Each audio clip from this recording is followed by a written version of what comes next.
I am not gonna lie, this feels so weird. Just looking at the title screen of Minecraft Xbox One Edition. Today, 12 years ago, on June 15th, 2012, was the first day that I started Operation Bedrock. It was going to be a series where my friends and I would mine the entire world until there was nothing but bedrock left, except for the floor, of course. We're going to leave that flat because we need something flat to walk on. And that's what that series is what put me on the map on YouTube long ago. More than likely, I'm going to be making probably going to be making some more videos talking about Operation Bedrock in the near future. I'm just not too sure as of yet of what exactly I want to do. There's a bit of explanation, there's a bit of other things I want to talk about, but for today, it is the 12th year anniversary. I may talk about it during this live stream because I plan on at least live streaming for a few hours, which I'll talk more about that soon. No idea if the music alone is loud. If not, then cool. If so, then I apologize. It's been a while since I've been on a live stream, so bear with me as I am trying to figure things out right now. I'm just going to be doing some little bit of, I don't know what to even call it, just gonna do some editing, do some changes around the control room and whatnot, just put the thumbnail in there as people are joining us. It's loud, okay. Let's see. I'm gonna go ahead and press A real quick. Start it up real quick. Why not? Operation Bedrock.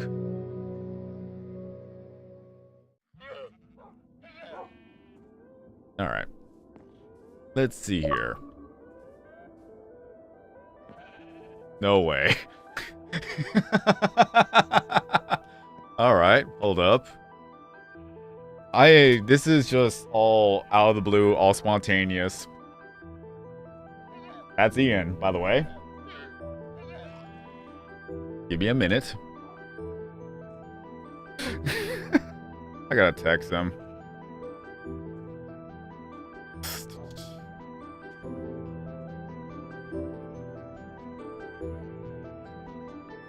Yo.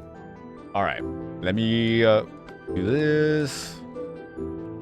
Controls. No, wait. Settings. Should be audio. Hopefully that's good enough.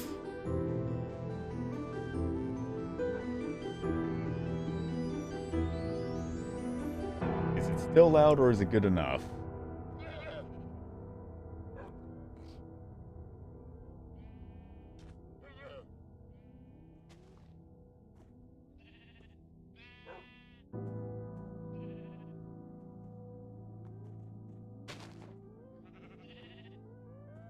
Okay, let me see. How am I gonna do this? Lowering the game music.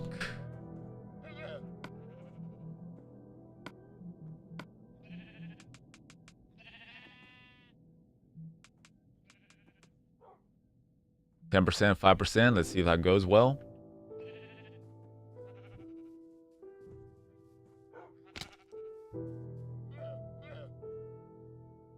Okay. Now let's see. Just bear with me. I need to excuse me. Edit this.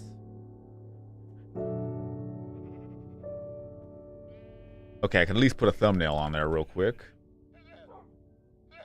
Minecraft Bedrock Edition. Minecraft Java and Bedrock Edition. Minecraft Dungeons, Minecraft Legends, Minecraft Story Mode, Minecraft Zombie Immune, Minecraft Earth. So many different Minecrafts. There's not one for Legacy Edition, apparently.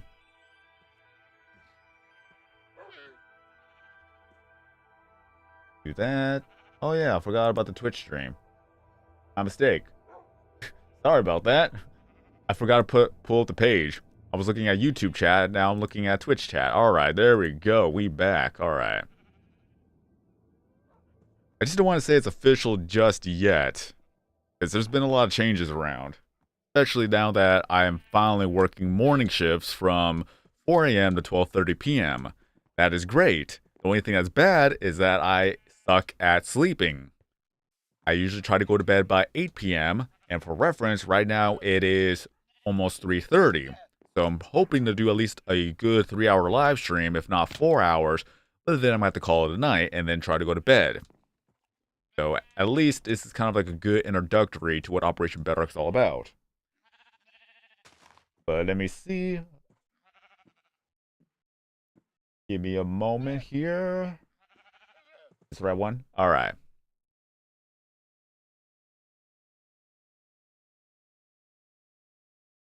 Give me a moment.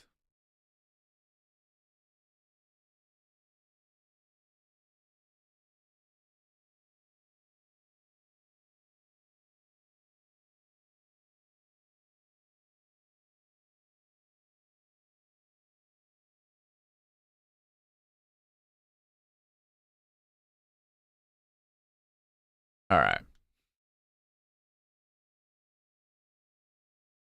Minecraft Earth. I still don't know what that is all about. But this is going to be the most disorganized 12th year anniversary of all time. Mainly because I have no idea what I'm doing.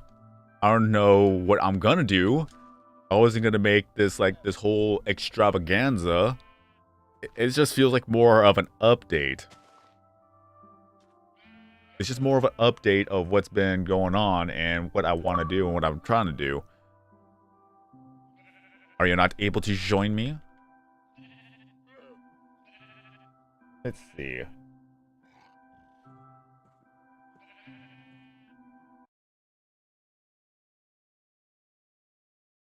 It should allow you to join. Why is it not?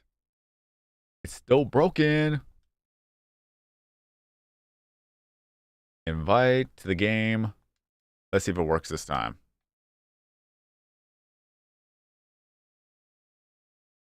Things are just straight up broken around here. Well, let's see. Let's see. If this is going to be disorganized, I'm just going to walk around for anyone who's going to show up and look at this. I got to remember where everything is at. Okay. At least I fixed the issue with the slime. Are you still able to join?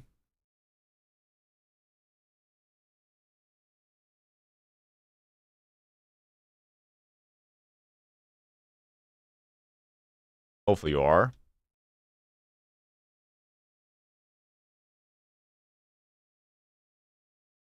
Okay. I have no idea. I legitimately don't know what to do about that.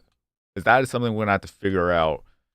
What's funny is that as soon as I loaded up Minecraft, it actually gave an update.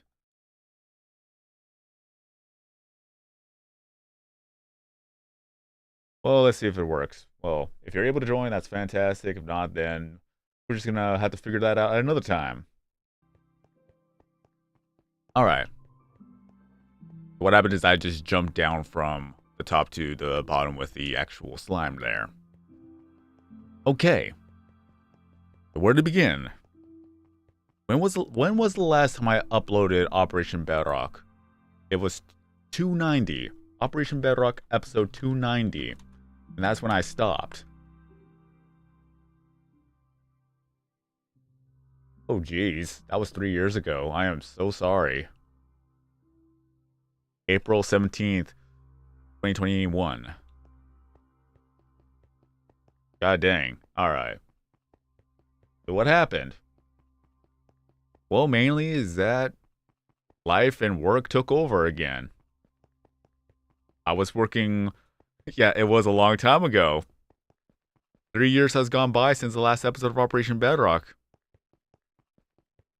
And I just couldn't bring myself to making another update saying like, hey, this is what happened and I'm not too sure if I'm actually to come back again. Not gonna lie, I still feel bad about not even updating anybody about what's been going on. It's just work took over once again and I just couldn't bring myself to play Minecraft anymore after the fact that after going from working from from 3 p.m. to 11:30 p.m. every single night when I just come back home around midnight or even 1 a.m. It's just, I was just too tired to even just go on to Minecraft. Especially that what drives me to keep going is just making live streams and video content with Operation Bedrock. And since I couldn't really do that every single time, I just couldn't bring myself to play Minecraft. Even on my downtime, I just couldn't bring myself to doing that. Because at that point, I'm making Minecraft part of my work experience or part of my work ethics. It was easier back then when I was part-time because I had more hours to actually do things, and it wasn't a set schedule where I'm working every single night, so I was able to at least do a lot of work in between. Now that it's a full-time schedule, that's just what made it more of a routine now, and I just couldn't put Minecraft in part of that routine. Cube Simulator is just a different story because that could actually easily be done. Like, I have a goal set in mind to do a video about the updates, and then I'm done. Simple as that. This, however, this is a project. This is something that I'll have to dedicate even more and more hours into. Super Simulator is just short bursts and then that's it. With this one, no. This is a commitment. And I was already committed into doing a lot of hours into my full-time job. Now that I have a different time schedule now from 4 a.m. to 12:30, that still leaves anywhere between, I want to say 2 p.m. Go home, rest up, shower up, eat some food, and then 2 p.m. If I decide to do a live stream every day then from at least 2 to probably 5, that could be something. That's just me thinking out loud. I still don't know exactly what I'm actually going to do. Yo, what up, CJ?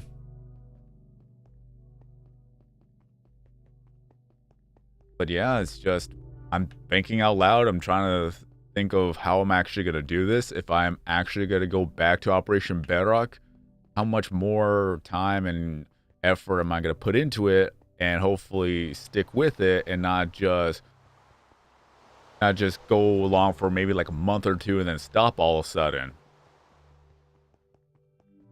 That's the thing I'm worried about. That was the thing that actually happened when I got COVID back then, where everyone had no idea what to do, and you pretty much were sent home for about a good 2 weeks, and you couldn't go to work for 2 weeks, but my 2 weeks turned to a full month because I was still testing positive for COVID, so it's like, okay, you have another 2 weeks off.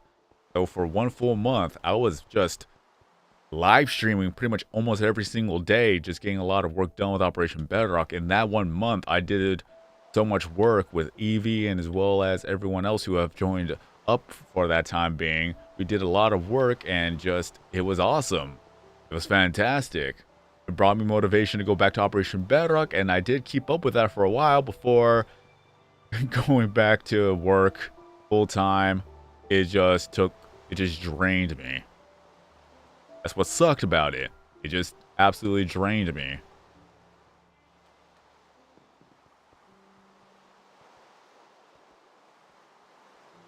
But I do miss it. I absolutely miss Operation Bedrock. All the time we have spent, all the work we have done, all the friends I have made, all the videos I have done. I kept that consistent schedule of uploading an Operation Bedrock video every Saturday for over 5 years and counting until I took that first hiatus break. That's what sucked, is that as soon as you get out of the routine, it's just more difficult to get back into said routine. But even then, just look at the beauty that we have done thus far. Not exactly organized, I would say, other than all the torches. That took a while. A few mistakes here and there, but we fixed it. And to this day, I think that some of the areas are just a little bit off, but I'm not going to worry too much about it. We had 3-torch path, the original 3-torch path. We had a lot of torches be made so that no mobs will actually spawn on, like, in the bottom of the 3 worlds or 3 layers of the world. The only reason why we did this first is so that we could get a lot of resources.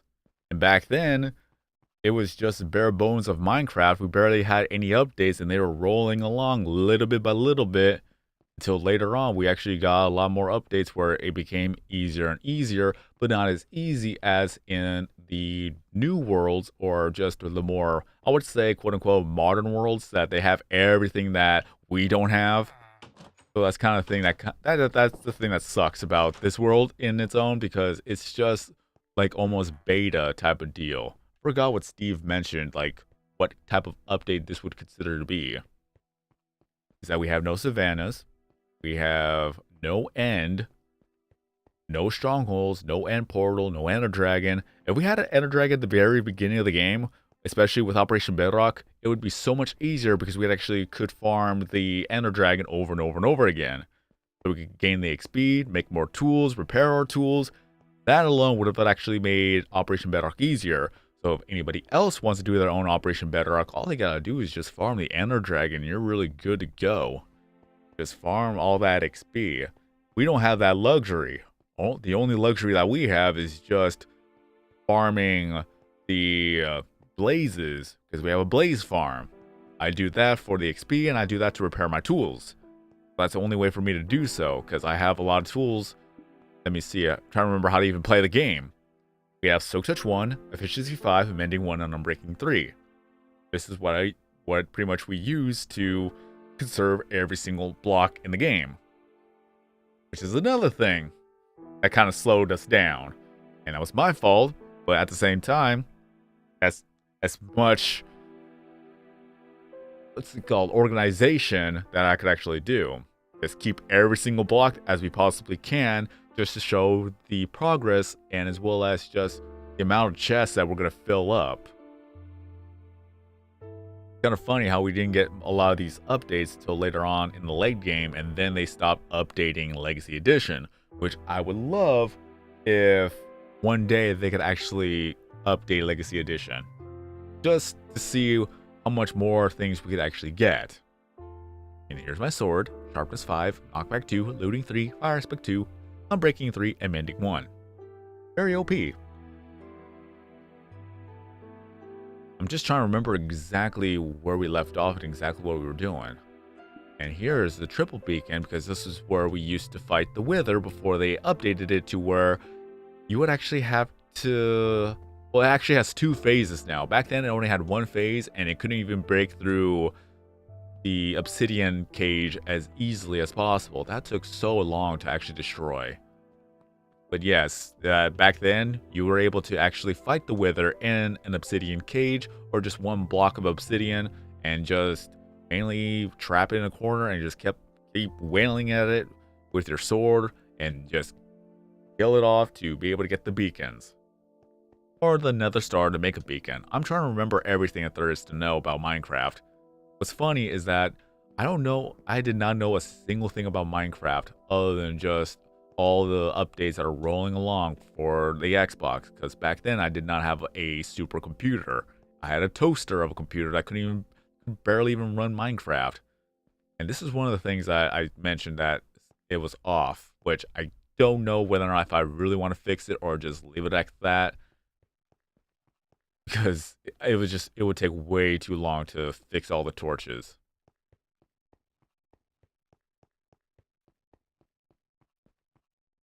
If I remember correctly, I don't think we ever had a 0x0. I don't think we ever had a 0 coordinate, and that was added into the game. But it could be going crazy, though. Set up, Jay. Set up, cool. I don't want to say it's back officially. It's just, I want to say that at least what I can do for Operation Bedrock is to make a 12th year anniversary. I've been getting a lot of comments, and I read every single comment. Don't get me wrong. I read every comment saying how much they miss Operation Bedrock, that they remember Operation Bedrock out of nowhere, and they came back to actually see the progress, or at least if there was anything else that has been updated. It's just crazy to think that 12 years ago, a lot of people were actually growing up watching Operation Bedrock. It touches my heart, it warms my heart, it makes me happy to know that people really do appreciate Operation Bedrock for what it is. It's just one crazy project that some guy wanted to mine out the entire world. And since we are on console, it was limited. It was not infinite. We were just limited to where we're at when it comes to the actual wall here. That's it. That's all we could go to. Especially that there are resources at the edge of the world which we cannot even mine or even break. Maybe with a TNT block, but that's as far as we can go.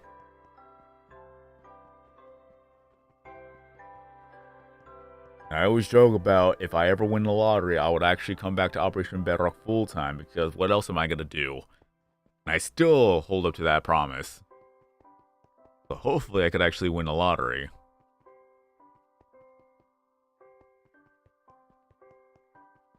I would love to actually finish Operation Bedrock full time. It'll just be a while before that happens. What is this now? Oh, coal.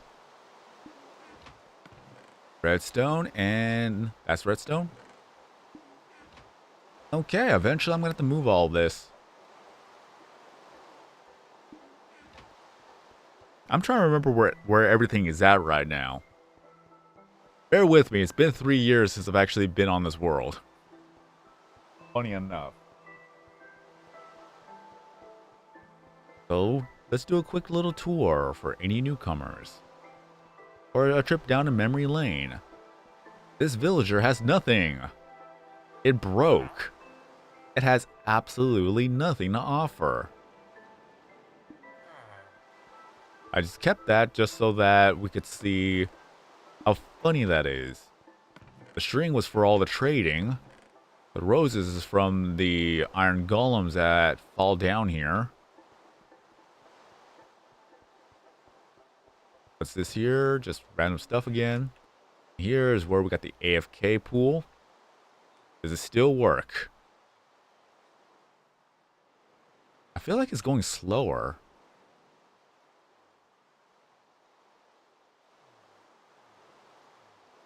It still works at least.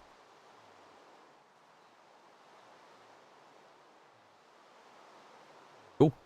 Alright. Iron only for beacons. We're on peaceful mode. Do they activate during peaceful mode? I don't remember. I remember watching the guide on how to actually make the good old iron golem farm. I do not remember if they spawn in peaceful mode. We'll find out soon. Okay. So there's the edge of the world.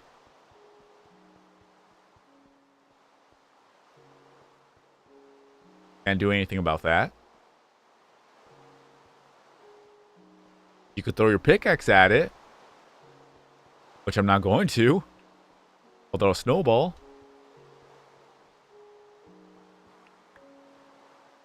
Can't do anything about that. I just didn't want to risk it. Ice. I don't remember that. I legitimately don't remember that. I remember a lot of things, but I do not remember putting ice up in there.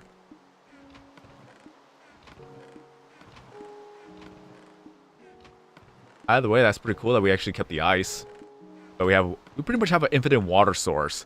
So if once we drain the entire ocean and just get rid of every single water source, we will still have ice. Yo, Nick, what up?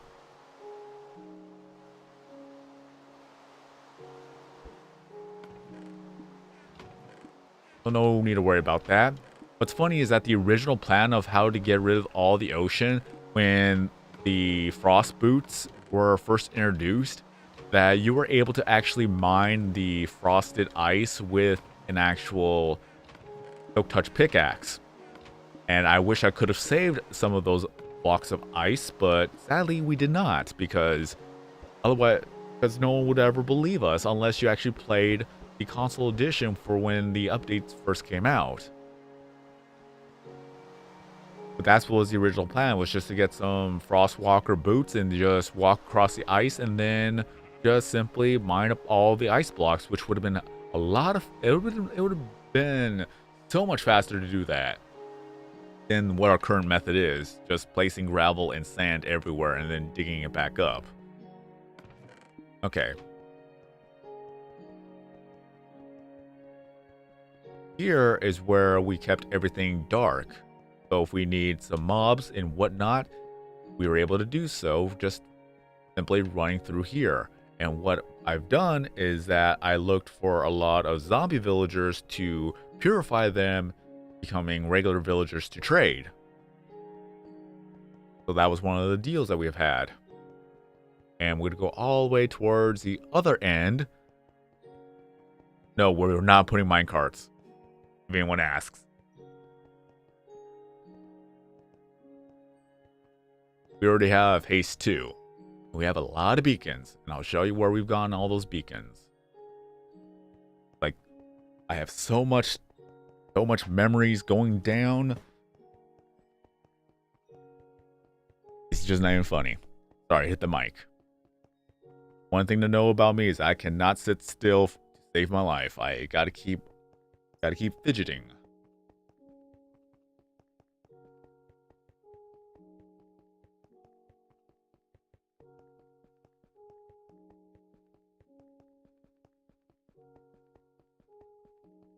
And first of all, I do want to apologize that I did not announce this ahead of time because I had no idea whether or not if I was actually going to do this today.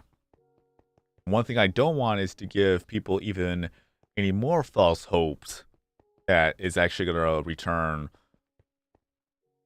Only because I'm still trying to figure things out in life. What's this all about? What is this all about, actually? I don't remember this. What is this doing here? I won't get trapped.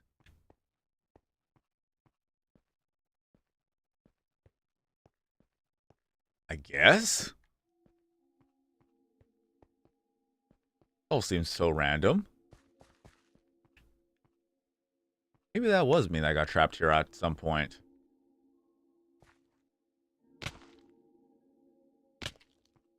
Now this here, I remember this. That this used to be a giant lava pool. That's why everything is so clean here. So much lava that we actually had to get rid of it little bit by little bit. Deal with it now, don't worry about it later. But there's a chest here. Oops. I don't remember this though. There's a lot of stuff here. That's cool.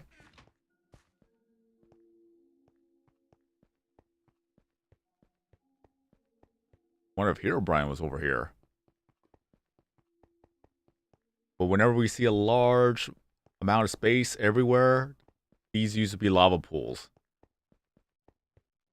It's beautiful though. Look at all the resources. Look at all the resources that we're just gonna ignore for the time being. But all this used to be tons and tons of lava.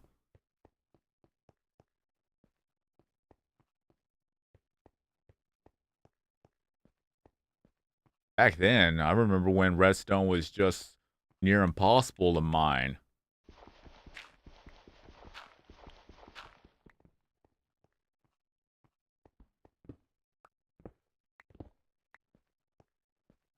Oh, I'm just out of range of the beacon.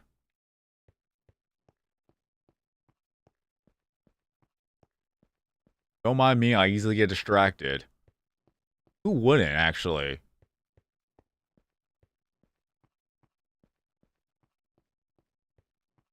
Hey, gold.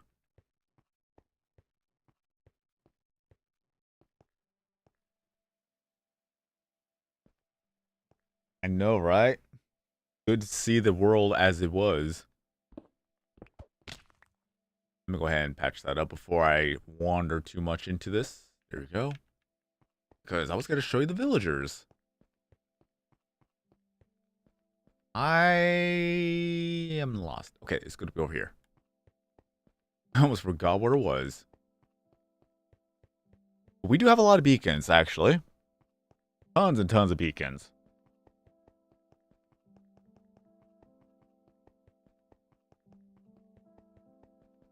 A lot of fighting with the Wither, which I've done a live stream on that. Here, this is how I add enough space in between the two beacons so that the effect is always going. But apparently I left it here, which I'm not going to complain. If I need it again, I'll pick it back up.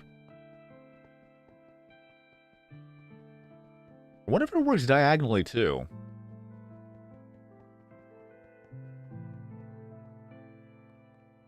This is the last part of it. Oh, item frames. So we have potatoes here. If we get more, it'll be a sugar cane.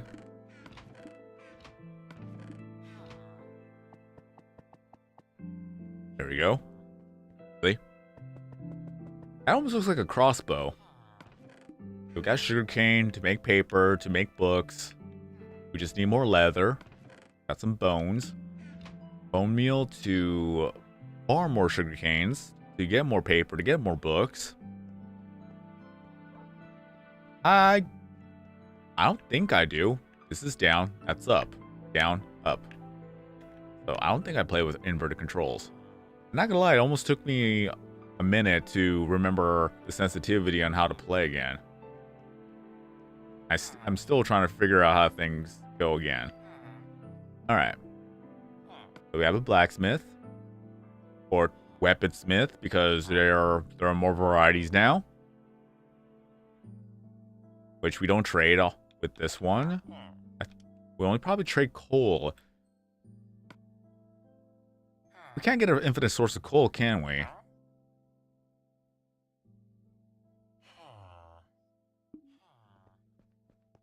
some point, we'll probably have to get rid of the weaponsmith. Huggies. How'd you get down here? I'm checking just because there's been a lot of times where it would bug out and the wolves no longer become mine. I've transferred from Xbox 360 to Xbox One to Xbox One X to the Xbox Series X.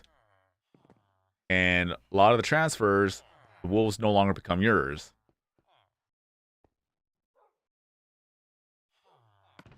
So these are chests. I'm trying to remember everything, so bear with me. Okay, here are some books. All this is Silk Touch 1. I remember that part at least. Because what we were going to do is that we were going to trade the villagers to continuously make more of the pickaxes. And if I remember correctly, you're able to re-roll the villager every single time. Because you didn't activate the trade then. They're not set in stone. So you're able to actually re-roll the trades every single time until you find the perfect trade that you want to get. I remember that part.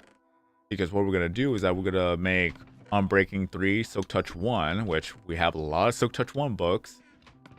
And we're going to combine them with Efficiency 5 and Unbreaking 3. So we were going to actually combine Efficiency 5 with Silk Touch 1 into the Unbreaking 3 pickaxe, and then we will put Mending on top of that.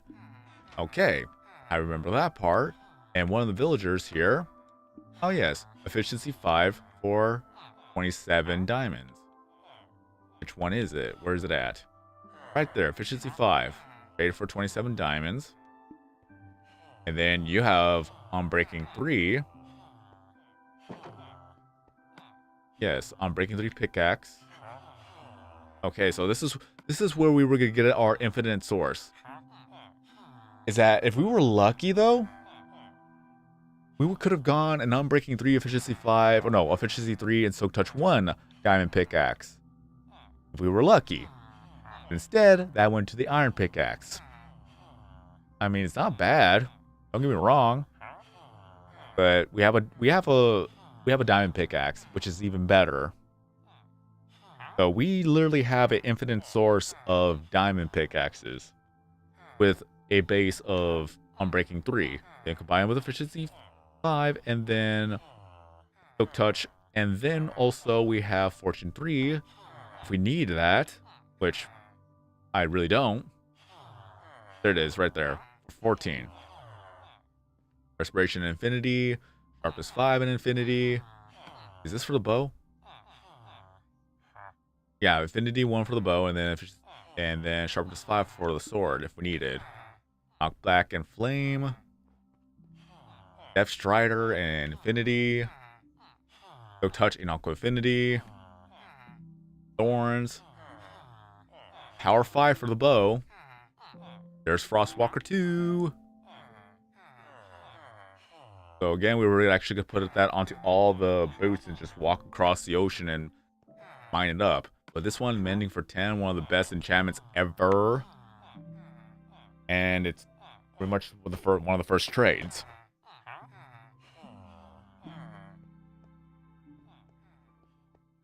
So if we have a person dedicated into trading, then we would actually have so much pickaxes to work with. There's Aqua Affinities. Infinity on Breaking 3. Oh, we do have some books. Cool.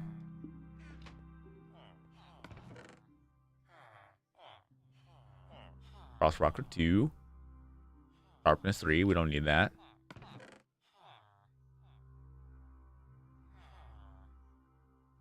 Fire Aspect 2. I forgot about that. Yo, zombie, how have you been? But we do have some Sharpness 5 ready to go.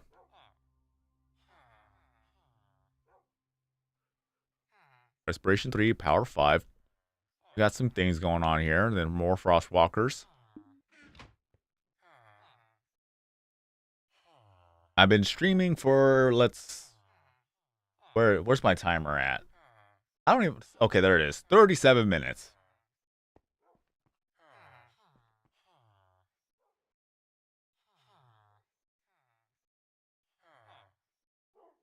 Don't mind me. I'm sorry that I'm not reading chat as much as I should. I'm just reminiscing and remembering every little detail. I'm just like memory unlocked, core memory unlocked, flashback. Like, god dang, I really want to get back to Operation Bedrock. I'm not gonna lie to you guys. I may make some videos with Operation Bedrock here and there, hopefully, maybe, if I commit to it. And if I do, then I need to know whether or not if y'all want to see Operation Bedrock be done.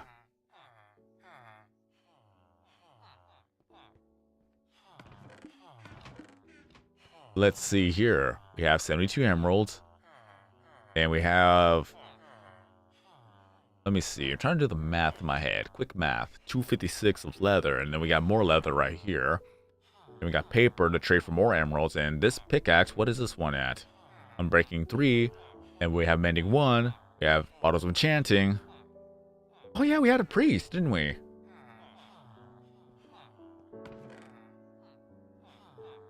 More paper. Social Weakness, Golden Apple. Got some diamond axes. Not bad, not bad.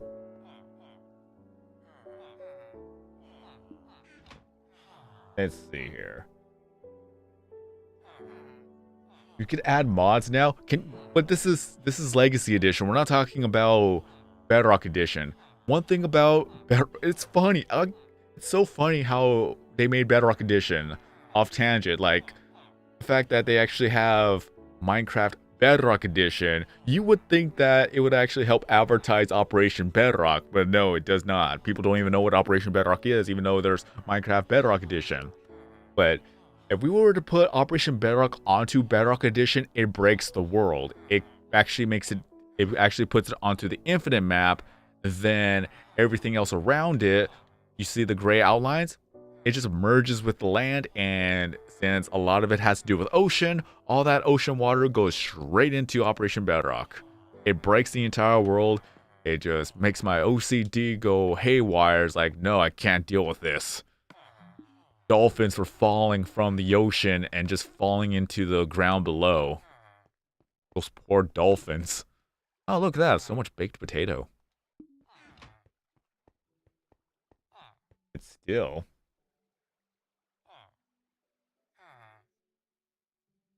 Where's the warden? That'd be funny though. So many apples too. My God, so many cookies. Yeah, almost infinite source of food too. Yeah, because we have a farmer that offers food. You want bread? Want some pumpkin pie? Got some apples? And you got some cake.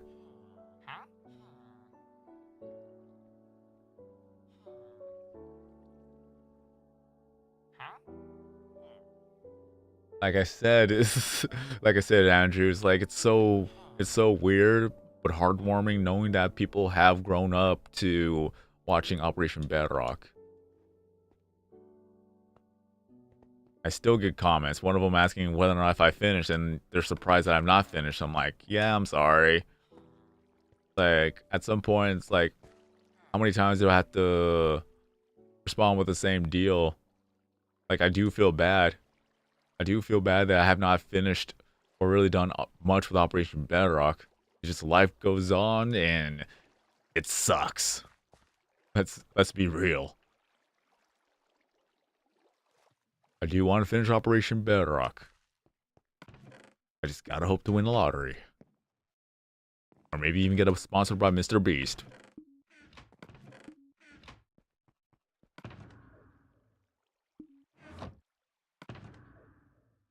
Sorry, I never known that the ender chest has its own sound effect. I never knew that. Not gonna lie. That threw me off. A lot of times I don't even play with sound on. Anyone wants to know about this Junglewood? Because way back when there was the update, there was a bug that allowed you to spawn in Junglewood, and I didn't do it.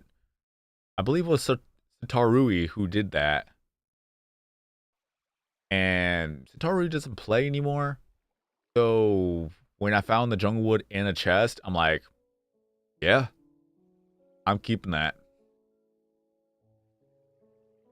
Just for the fact that it's a memento.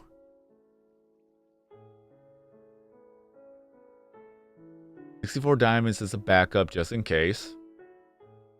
We have Mending 1 and then Infinity 1. Why I have those two is because when the Mending update came to be, for a brief moment of time, you were able to combine them together. And if you want to call me a liar, let's go ahead and take a look at this.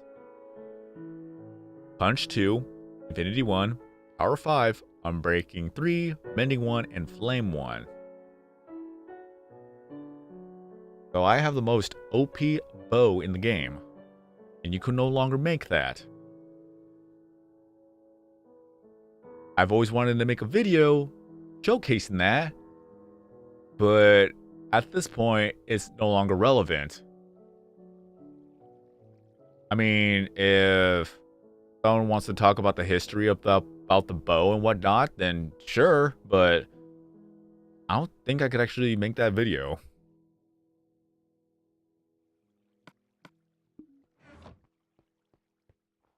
I have these two. Pretty sure I have an anvil here. Yeah.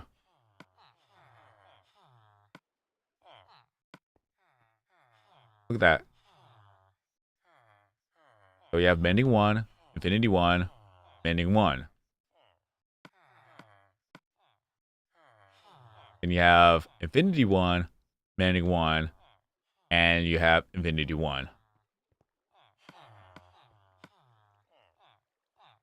So it's either one or the other. You can't have both.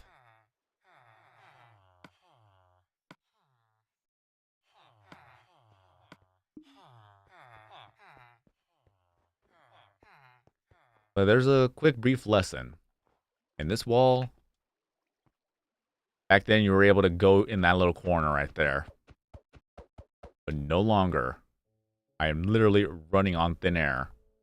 Literally trying to just go down. I can't. Yeah. Oh no. Well, apparently you could throw things in there. Good thing it wasn't a pickaxe. What a way to troll someone. Grab all their stuff, go all the way over here, and just toss it over the edge. Wait, can I still pick it up? No, you cannot. No. Wait, maybe? Yeah, okay. Cool.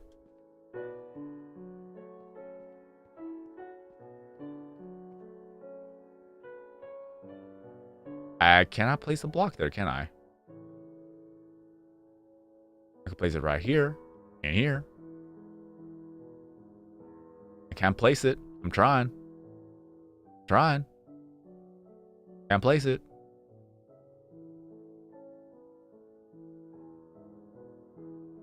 No, seriously, I'm trying to place it. There is no place. You can literally see on the screen that I can't place it. I could place it right here. Well, technically like a mine. I could do that. I can't go through here.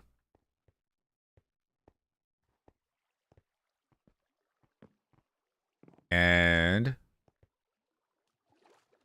I can't go through here. I miss the days where I was able to. Back then, I would just simply go to the edge of the world back here. What's also funny is that when you were on the opposite side of that, you were not even able to mine through to get out. So if you wanted to put someone in jail, you'd actually just have them go to the edge of the world and make sure they can't, well, they don't have a pickaxe for one. Even if they did have a pickaxe, then they were not able to mine from the opposite side of the wall. Yeah, soft locked. I don't remember who I've done that to. I know I've done it to somebody, but it was just more of a troll moment here. But even then.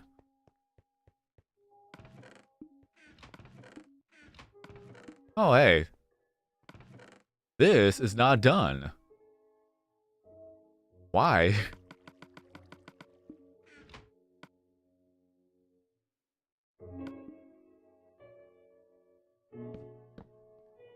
And that's how I mark chests that need to be full. Just 2 spots. And this is where we're able to get back to the tree dome, if I'm not mistaken. Oops.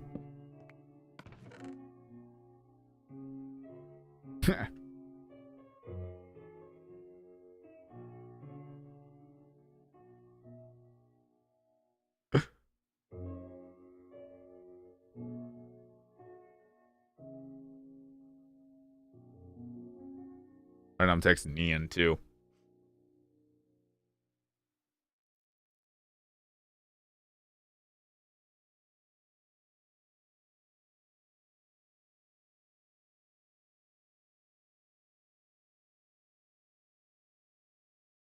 So how are y'all doing today? Hope everything's good with ya.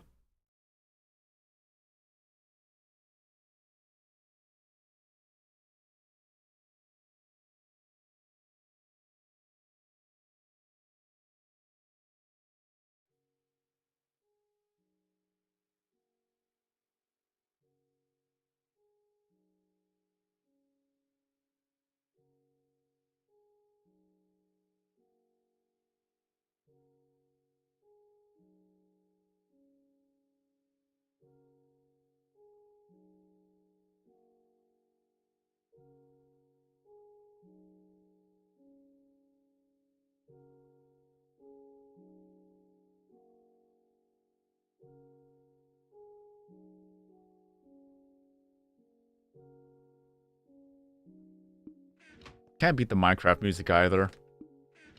I had no idea what I wanted to do for the music, but I'm like, let's just stick with the good old tunes right here. The classics. Wait, did I? Hold up. No, I put a torch in front of the chest, not above it. The only time when I put it above it is when that chest was full, and then I get the second row, and then I put a torch above it. I'm remembering. everything I have, I can't aim. Like, I have a method to my madness. That's the best way I could do it.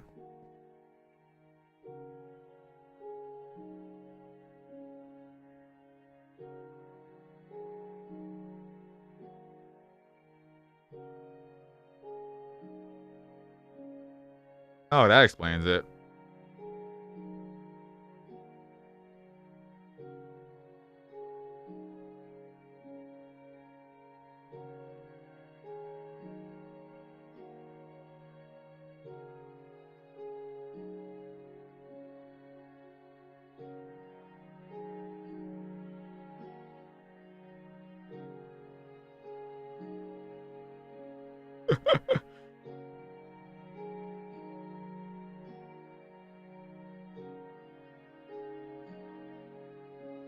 All right. That's cool. That is so cool.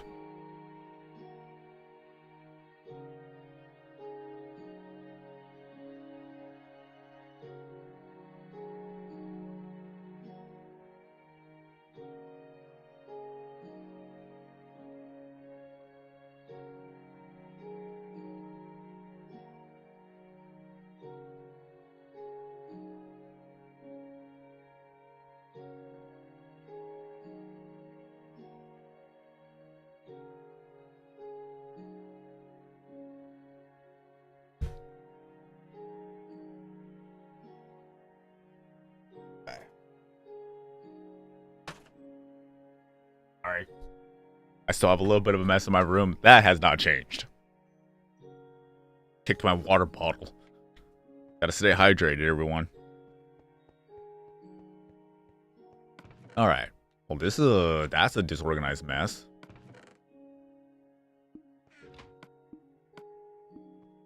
There's still coal in the furnace. All right, moving on. Moving on. Not that messy. As far as I know, there are no dead animals in my room. Maybe a dead spider, but that's a different story. And more coal. More junk. Alright, whenever we get back to this area, I am cleaning that up. That's where the OCD comes in. Evie could attest to that.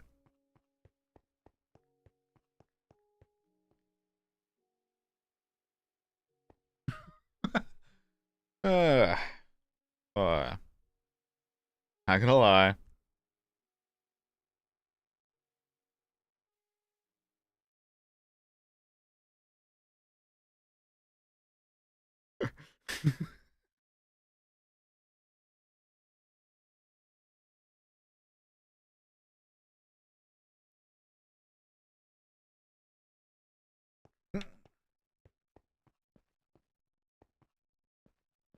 Alright, moving on, moving on, moving on. Lava vision. Okay. Now this is where it gets a little bit more organized here. At least I hope so. So yes, that's where the two torches are above. Empty chest, empty chest, full chest. You get the idea. So this is where the method to my madness comes in. And I couldn't put two torches above there, so I'll just do that here.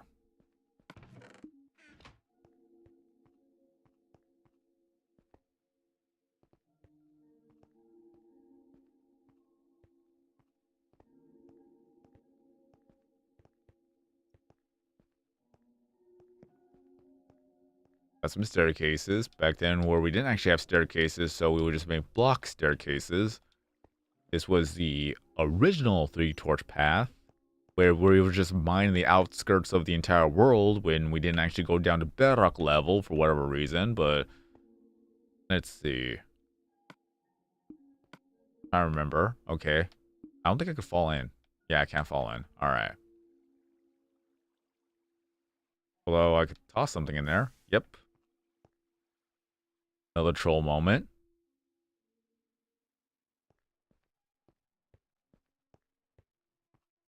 There's where we had more lava pools. That's cool. the way of consistency. This was what Nick found, and since it was beautiful, we just left it alone. This is where we found a lot of diamonds too, which again is that we just left it alone. That'll probably be one of the few things we will not touch or we will never mine up. Like, that'll be the last thing.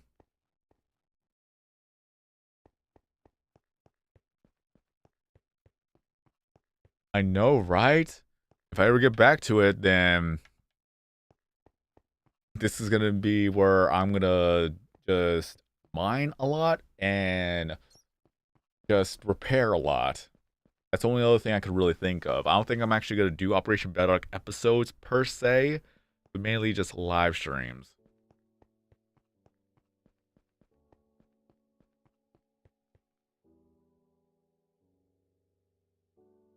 And don't mind me, I'm chatting up with Ian as well. And it was his idea too. It was his question that I turned into a series. I always give him credit for the idea. Because back then, when we played on the 360, he would be over at my house playing on the Xbox 360. At times, he would actually just play Call of Duty and whatnot, but then whenever Minecraft came along, then we just stuck playing with Minecraft for a long time. We made the first world back on the 360. And like a month later, when we were just playing on the world, a survival world, we had no idea what we were doing. We were just playing. He just asks a question like, what if there was just a world where there's nothing but Bedrock? Because at that time, we were mining down to Bedrock level. And then from there, boom, I just made Operation Bedrock. Like, not even a day later. I do not want to go back to my first video. I'm not gonna lie. I will cringe at my own commentary. Because I had a terrible microphone, which was the Logitech headset. Back then, that was all we had. It cannot pick up tones. It cannot pick up variations of speech well. So when I made my commentary, I tried to be as exciting as possible, but it just came out more and more monotone. We all started from somewhere, yes. But when I hear my commentary, I'm like, ugh, I cringe. I'm sorry. It's just over the time, I've gone more and more picky with audio, which it's still not perfect, but comparing this audio to my first video audio, there's a huge difference. I cannot listen to my old commentaries. That's how bad it is for me.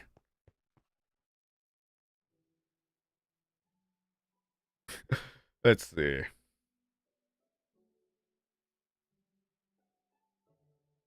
Yeah. 360. To X-Bone.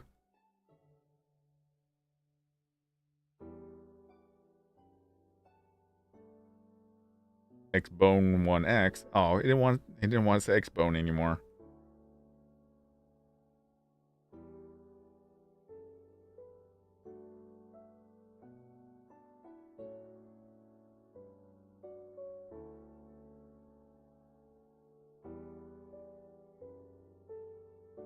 Yeah, Series X.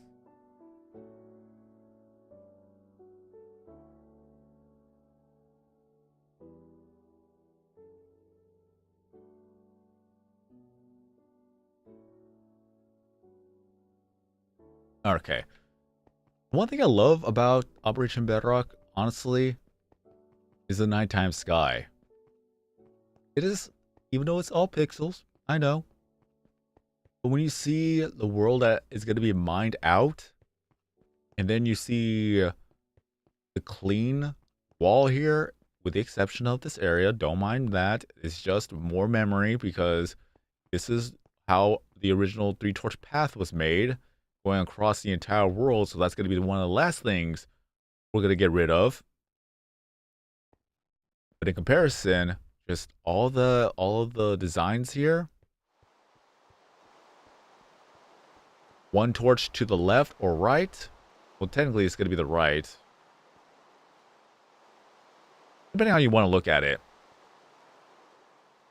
It's just 3 down, 2 left, 3 down, 2 left, or 2 right, depending on, again, depending on how you want to look at it. And luckily, that all the alignments for the torches matches perfectly on all 4 sides. I'm very happy about that, because otherwise that would have driven me insane. Even more insane than doing all this. The OCD that I've gone from Minecraft is beyond understanding. Oh, hey, redstone.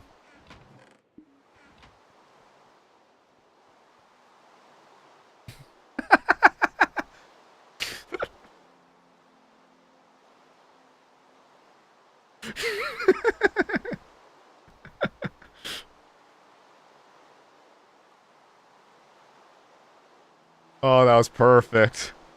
He actually tuned in when I gave him credit for the idea. That is awesome. That brings a smile on my face.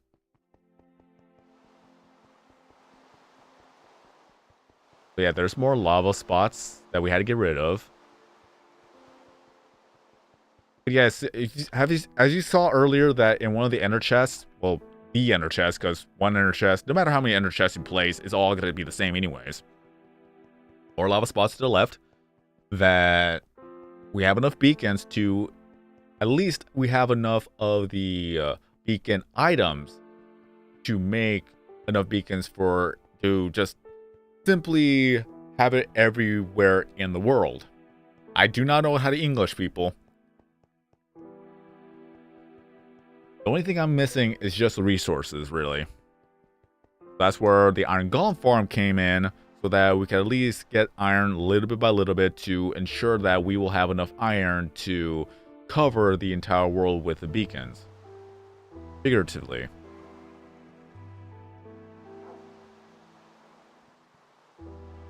Kind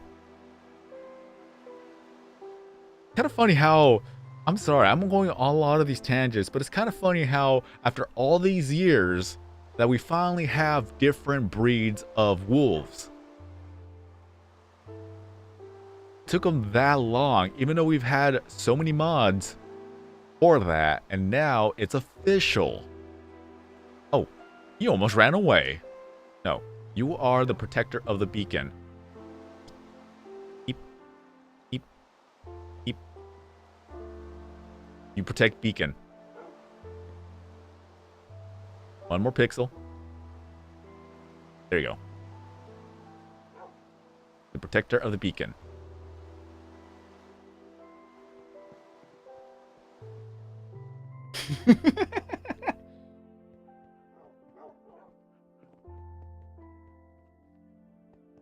Average Mojang update. I can't climb stairs. But yes, there's the original 3-torch path going across the world. I believe I Throw X Knives was one of the people who helped us do that. It's a random obsidian block. And we have this area. And this was where we were fishing for the mending book. Took us a while. And then we got it, and that's where the madness began with a lot of other things. Like, we just kept getting some bows, we kept getting some more stuff, and we just kept fishing. So it's a good way to get random enchanted bows. Random stuff, too.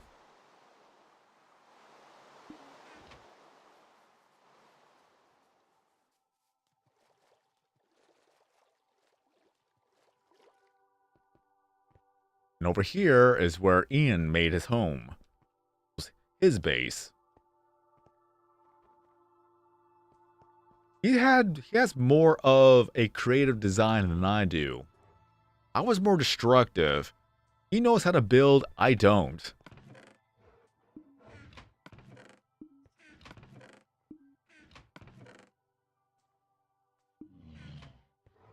What's funny is that one of the last updates we've gotten is polar bears.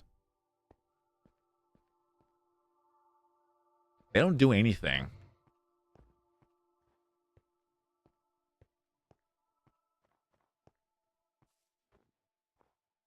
And what's funny is that this used to be a chicken farm, but polar bears kept spawning in this area.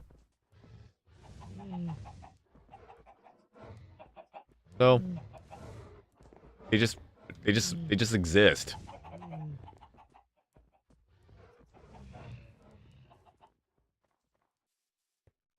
Oh yeah, optical illusion.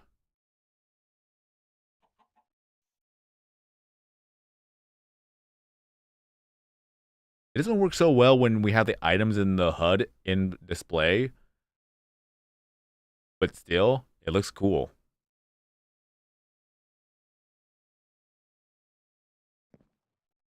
There's that.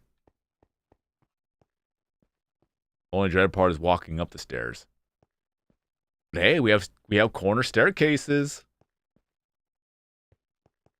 I wonder if we should do that. Should we actually put like corner staircases down here?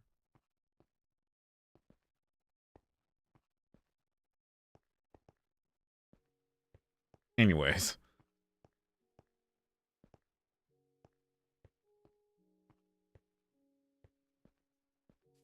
But we do have the north side done and the east side done. So we're working on the west side. So it'd be 50 blocks across and then 65 blocks deep. Asterisks, depending on how high some of the areas are. And this was one of the other home bases that was made. Just so that we have a safe spot. Like a little bunker.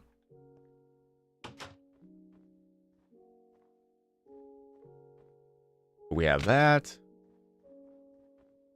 We have snow, which back then it didn't exist. It was only in one little small area, but then one of the updates on the 360 changed all the biomes. It changed the entire coding. So the entire area became snow. Like, for whatever reason. Like, a lot of the snow you see there, that's mostly desert. I mean, it's cool because we could actually get rid of the water quickly, because all you have to do is mine out a layer at a time. So that once one layer is gone, you just wait till the water becomes ice again, and then use a silk touch pickaxe to mine another layer and just keep doing that until the water is gone. So in a way, I am thankful for that.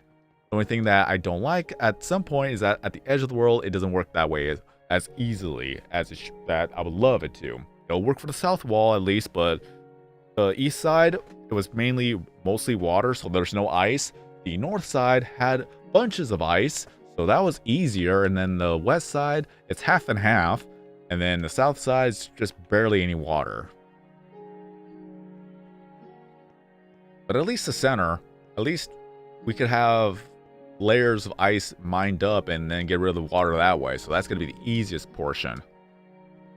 And then we have another hut, and this is another thing that Ian made. Bit of farming going on here. But then the ice ruined it.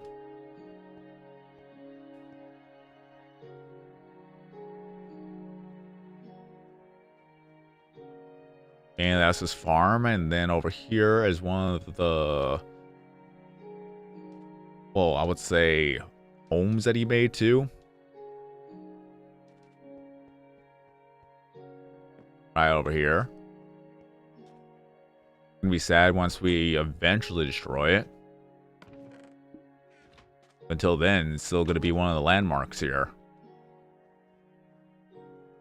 And this is one of the lava pools on the surface, which somebody, for whatever reason, does put water up there. Like, I want to know who did this and why. Nobody ever responded. I don't think I'm ever gonna know the truth behind that. Nobody ever fessed up to it. Again, look at this.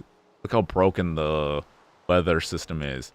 So that's not apparently a tundra, but over here, actually, it changed twice.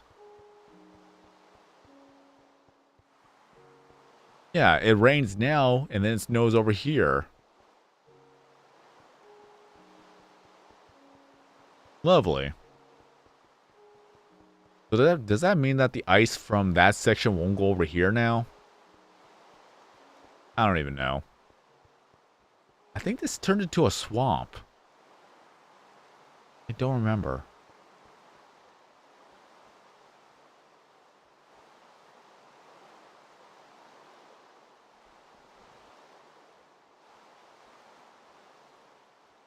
Yo, Salty, what's up?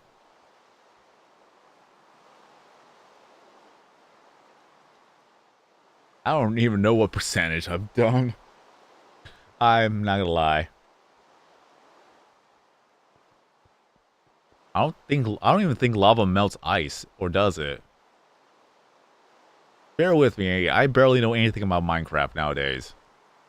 And we're talking about Legacy edition of Minecraft, so coding may be different there. At least we have snow here. And the only reason why I kept that up, because one, floating sand, and two, lava pool. I had so many memories with the lava pool that I did not want to get rid of it. So, floating sand and lava pool. That's staying. We want to either... That's probably going to be the thing that I'm never going to destroy. So, if you just look up and you see floating sand, you'd be like, what? But this is where the east side wall, or sorry, west side wall is now being worked on if we get back to it. So what? So the plan is to make a staircase, just go all the way down, just for design's sake. And then afterwards, destroy said staircase by chiseling it down. Row by row by row by row by row. Just keep going down every row. And then after that's done, we do the exact same thing over to the south side. Loading sand lore.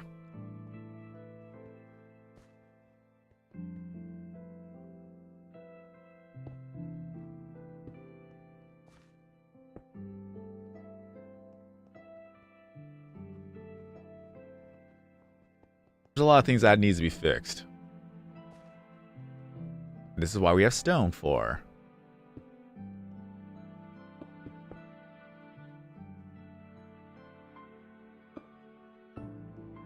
And then, of course, we have torches.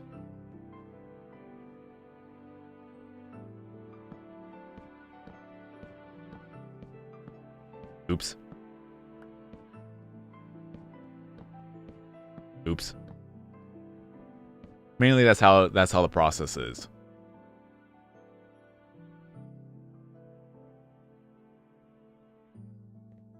Somebody got an early head start.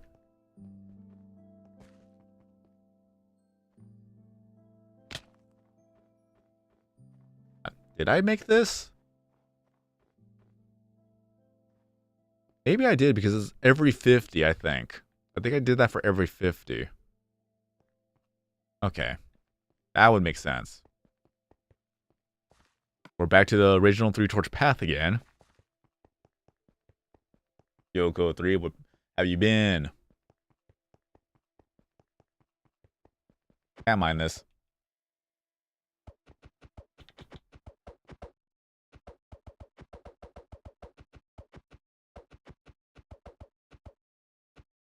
Oh yeah, did they ever fix that? Oh, they did.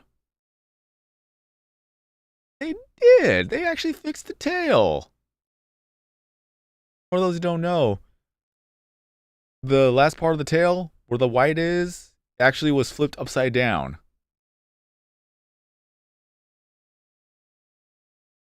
That was one of the funniest things ever, and they fixed it.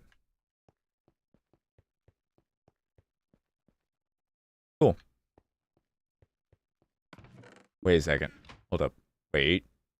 Can I change the skins here? Change skin, yeah. Oh, geez. Oh, okay.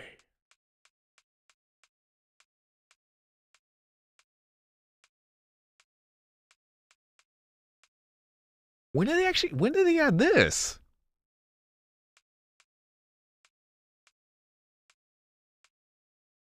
That is awesome.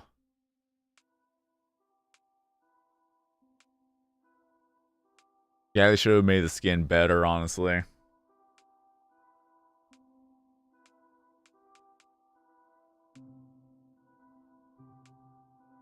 Okay, I know they updated that.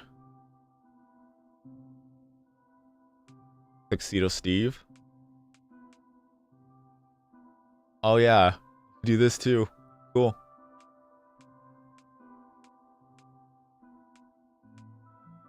Okay, I have my favorite skins.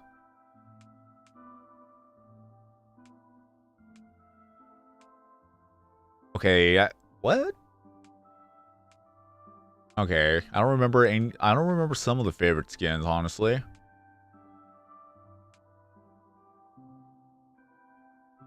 I like how they made the tail for the Siamese cat better. Cave spider in a suit, that was Ian's old skin.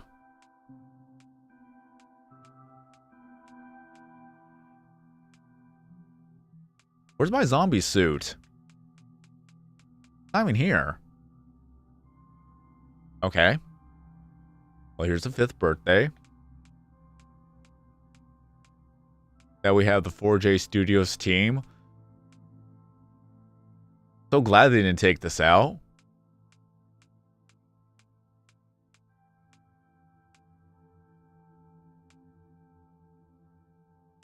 So funny, though.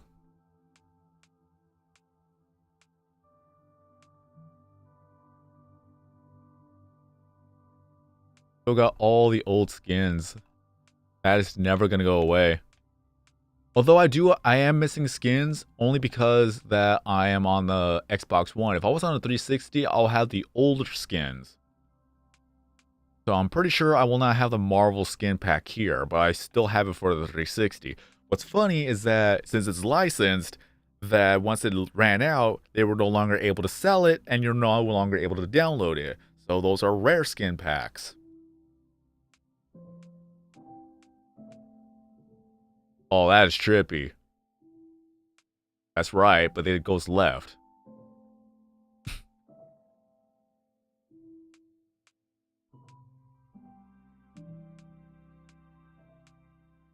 Hey, Jen. I still want to take credit for the Fox idea. I met him in person. Back in Minecon 2017. I am never going to forget that, though.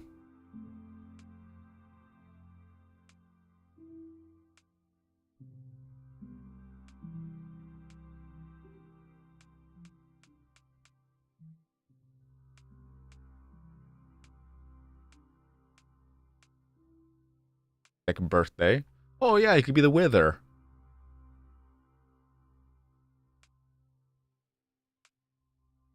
Party cats. Oh hey, Stampy. What's funny is that a lot of people don't know that the skin is from Dusty Legend Tale, which is an indie game that you're able to play on 360. I think you could play it on. I believe you could play it on Steam, but it was just one of the exclusives for the 360. Unless they changed that to where you're able to play it now on all platforms. But still, everyone attributes the skin to Stampy.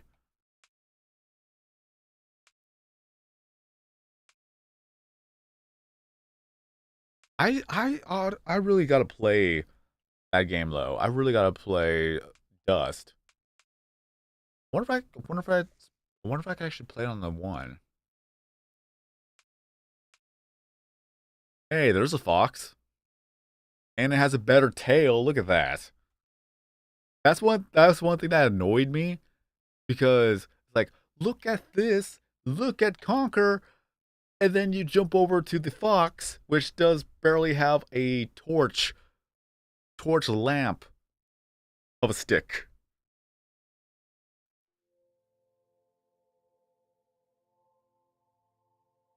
That's one of the things I wanted them to update. People back then, it's like, oh, they were limited to what they were able to do. It was like, but look at this. Like, you can't tell me they couldn't update the older skins. They've already did. We've already seen it on the default skins that they updated it.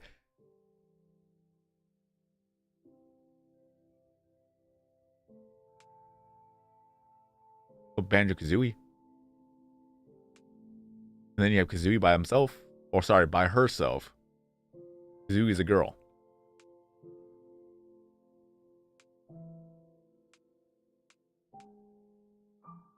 Oh, look at that. We got Halo.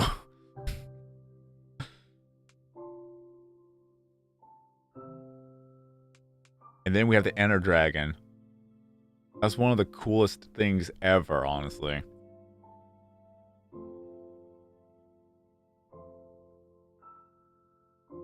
Oh yeah, I have Viva La Pinata. I actually have Rare Replay. So I'm able to play all those games. And as well as play GoldenEye. I wanted to play GoldenEye. I completely forgot about it until now. Maybe I'll do a Let's Play of that. Just play through the game. See if it was good as I remembered it. I'll be very casual and I probably will die a lot.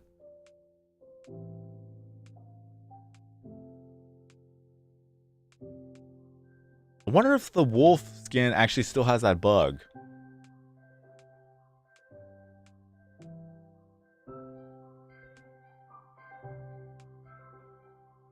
It still does.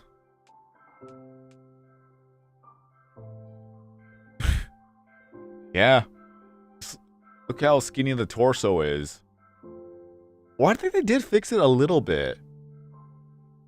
If I remember right, there was a little bit of transparency in the torso in its own.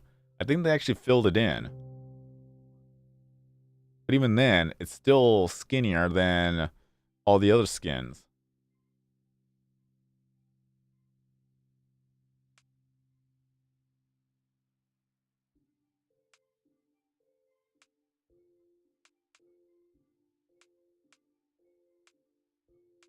Slime. I remember when I called them slime, like slime balls, I think. No. What? I forgot what I would call them. I think I did call them slime balls. All I remember is that a lot of people were just like up in arms on me in the comments because I called slime monsters or something like that. I gave them the wrong name, but this was the first time I've ever experienced it. What's funny is that it got me enough views to become partner back in the day when you actually had to meet a threshold of viewership per video. And this is when we had MCNs.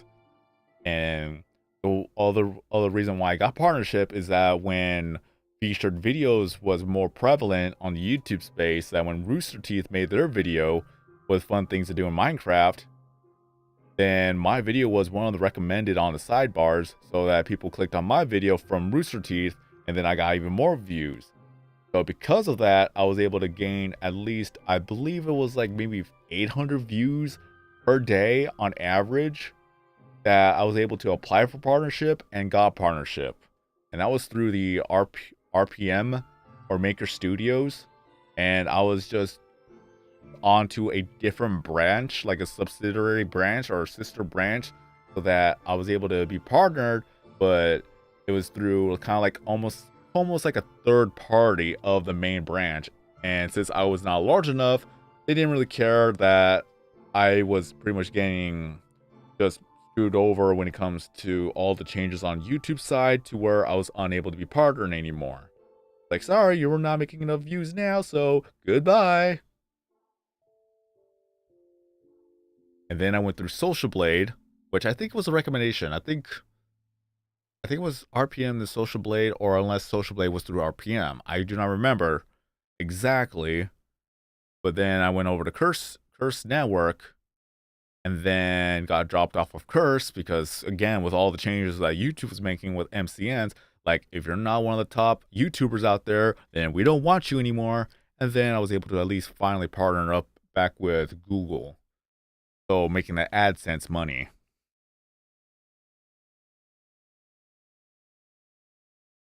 I'm one of the OG YouTubers. I've been on YouTube for over 12 years, as you see with Operation Bedrock. I started YouTube when I was 16 years old. Should have joined the Sword Kings Around Zero network. Dang you, Ottermize, why didn't you make Tube Simulator earlier? Oh, yeah.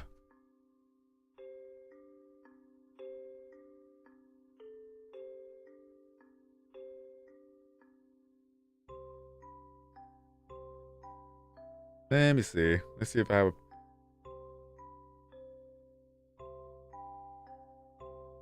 Don't mind me. Still texting in.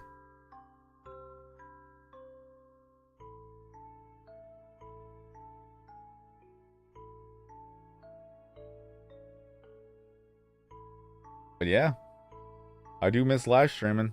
I do miss Operation Bedrock. I won't lie to you.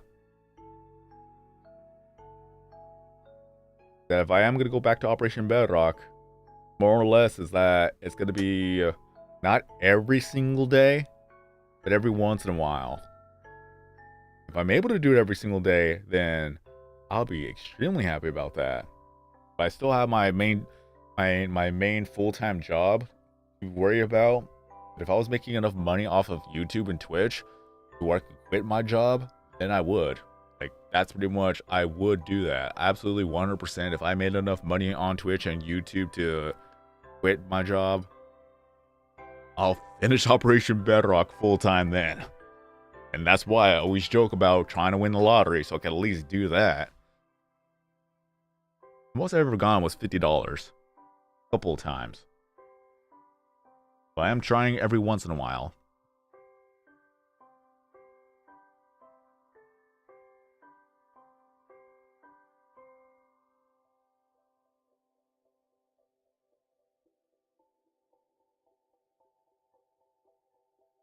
Sorry, I'm slightly sick, and I'm trying to cough right now.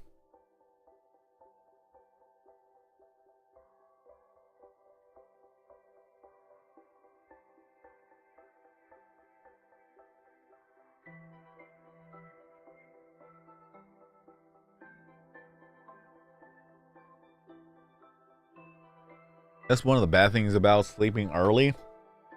Is that I gotta sleep early.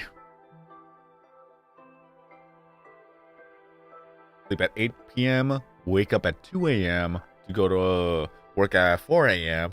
Why so early? Because I gotta cook my food, eat my food, get ready to go to work, drive to work, and yada yada yada. Don't want to be late. Apparently I could actually buy the Incredible Skin Pack if I wanted to.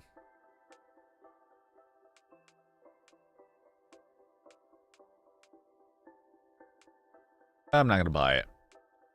I mean, I could buy it. But no thank you.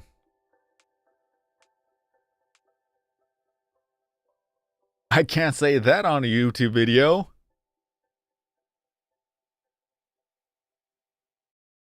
And to think they actually have a character named that in an Incredibles movie. Funny.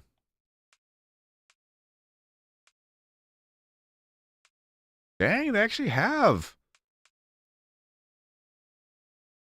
They actually have a lot of good skins, honestly. Not gonna lie, that's a good variety. Now that looks like a skeleton in a costume. I'm impressed, actually. Look at that. That's a lot. Oof.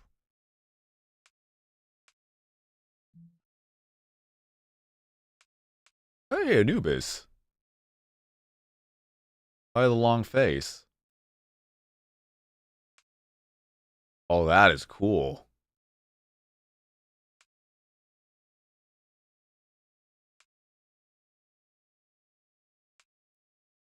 I think it's that there were the montage of a lot of the superheroes that got killed off. So there was that. But I have not seen the second movie to know how many more superheroes there were. But I'm just going based off the first movie with the montage.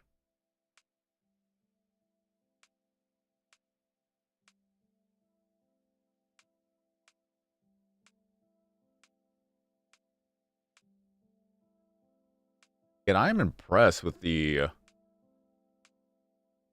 Oh, okay. So you have the free samples to use, and then the rest is locked up. Okay, that is cool, though.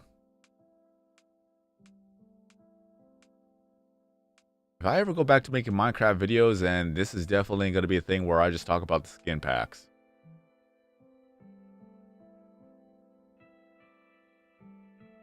Okay, so they definitely. Okay, so I'm thinking that the update on its own allows me to buy the skin packs off the marketplace because this is Final Fantasy 15. When was Final Fantasy 15 made?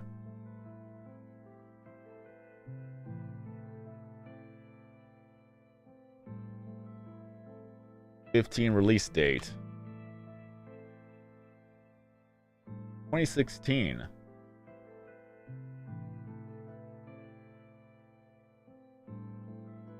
Because this is. I don't think that this was one of the things that was new.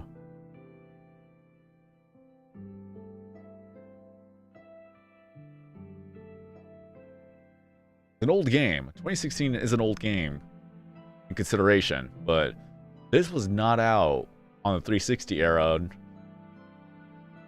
nor on the Xbox One edition era. So this is more recent in the terms of in the timeline of just having access to the marketplace.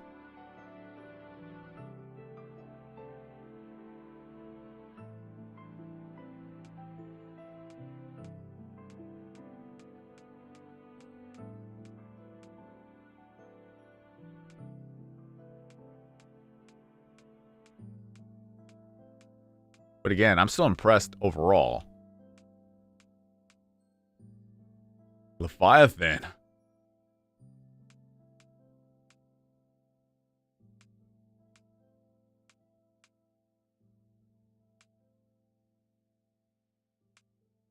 Hey, Moogle. Chocobo.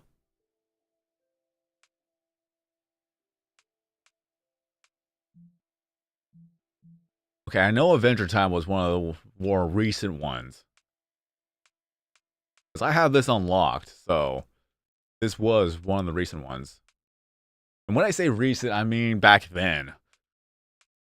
You get the idea. You know what I'm talking about, right? But what's funny is that I didn't even watch too much of the Adventure Time, only because that I was just working all the time, so I couldn't even watch the episodes as they came out.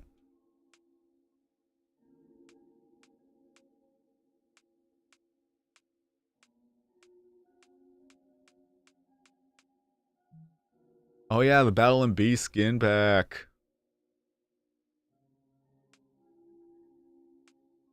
Oh, there's the cave spider in the suit.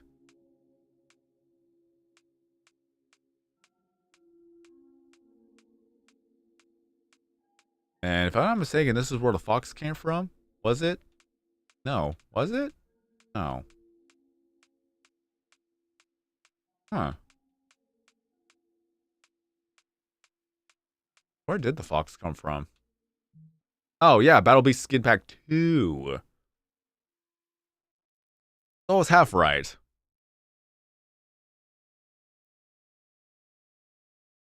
Toad, Sloth, Badger.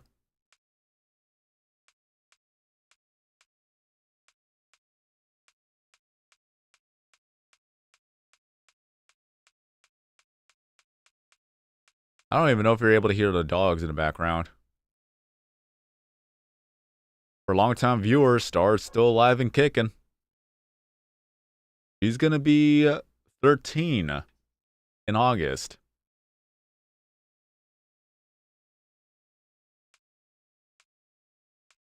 Oh yeah, you be the guest so that you could actually troll people if they can't see you.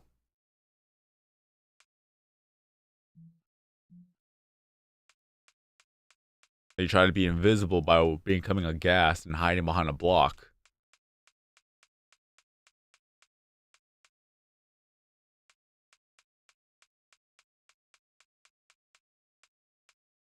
Narwhal, narwhal, swimming in the ocean. Oh yeah, that was also one of Ian's old skins as well. Alright. Biome Settlers, Campfire, Chinese Mythology, Doctor Who.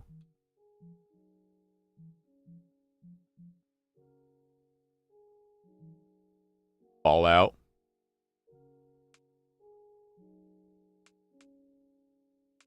Abusive.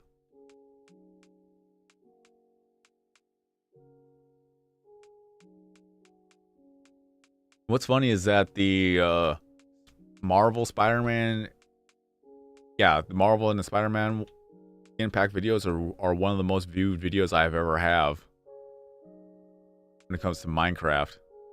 Oh yeah, this too. You could wear this during the snow to actually blend in. Rudolph, Blitzen, Donner, Cupid, Comet, Vixen, Prancer, Dancer, Dasher.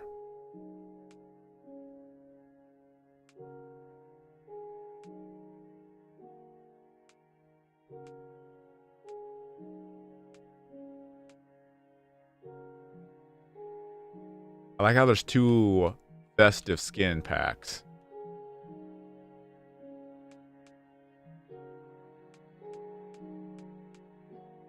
And that was one of Steve's old skins too.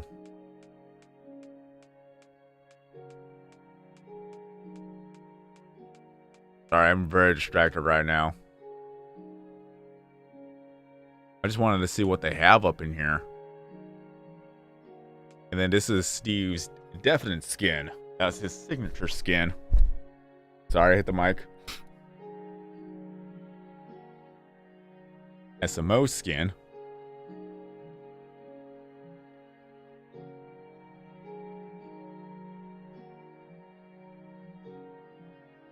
Oh, they have a Power Ranger pack. I forgot about that.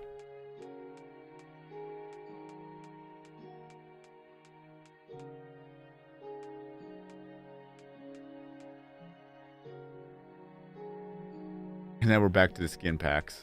The regular skin pack.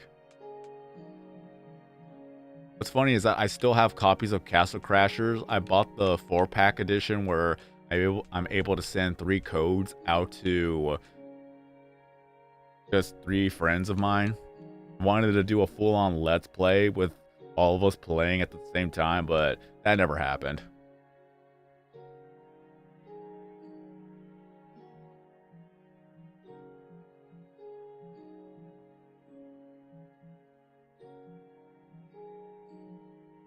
Skyrim.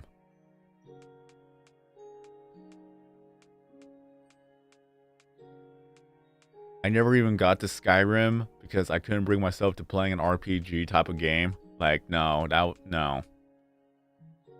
Forget about it. Ooh, villains.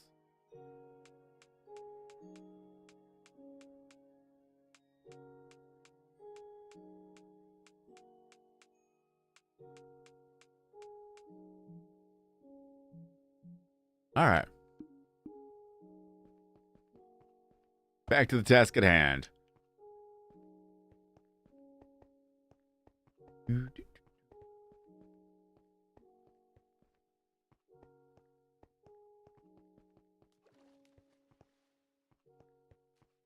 yeah, there are more staircases going up. Back then, we were trying to avoid lava, so we went around it and dug upwards. There's the edge of the wall again that we can't mine further. Because back then, you were able to go 1 block behind there, I believe. There's 1 extra block. Well, technically, yeah. Because this was 431, so if you were to go over there, that'd be 432. Because it was 864 by 864. That's why all the blocks here cannot be mined up. And you see that there are torches right there that I can't place any torches on there. So if you destroy that torch, then you can no longer place another torch. So we have to leave those ones alone.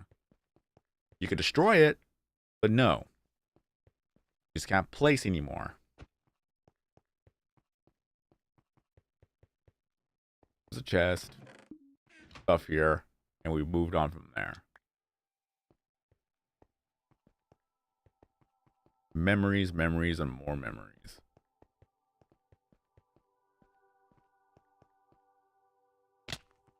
Hey, we're almost back at the trading spot.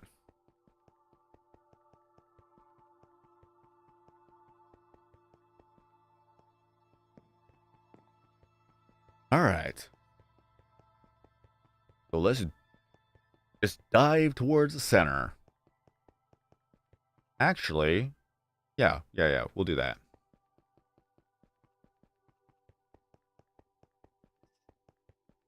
If you see these giant holes in the center, it's because I actually made some beacons, but I had no idea how to set beacons up properly because I put them like 25 blocks apart, even though you could actually place some. No, I placed them 50 blocks apart, but somebody mentioned that it's on both sides, so you could actually just make the gap even further, like twice the amount. So it'll be 50 blocks on one beacon and 50 blocks on the other beacon, and then you have 100 blocks of coverage in the middle. So I had to destroy all the beacons and space them out even further apart. And here's one of the underground pools we've had. That's why I didn't want to get rid of it. So there's this. If this was lava, then that bedrock spot will be gone. And I say that because I could actually show you a hole in the ground. It's going to be in this section. I see some torches over there.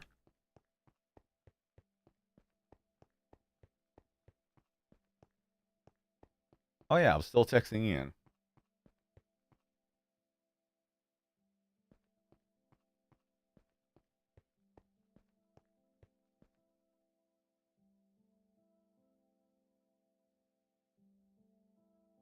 I'm going to show him a picture of Star.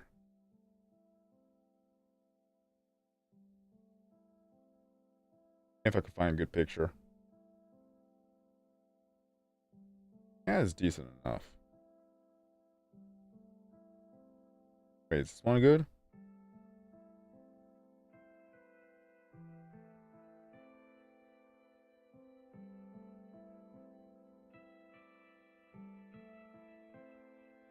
Good enough.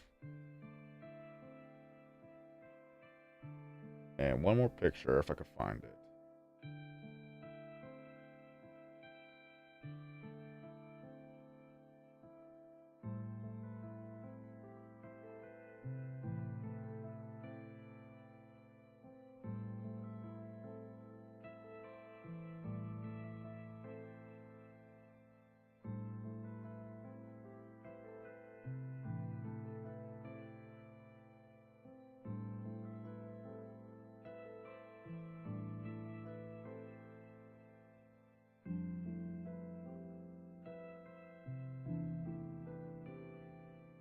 Like I said, this whole entire live stream is just spontaneous in one way.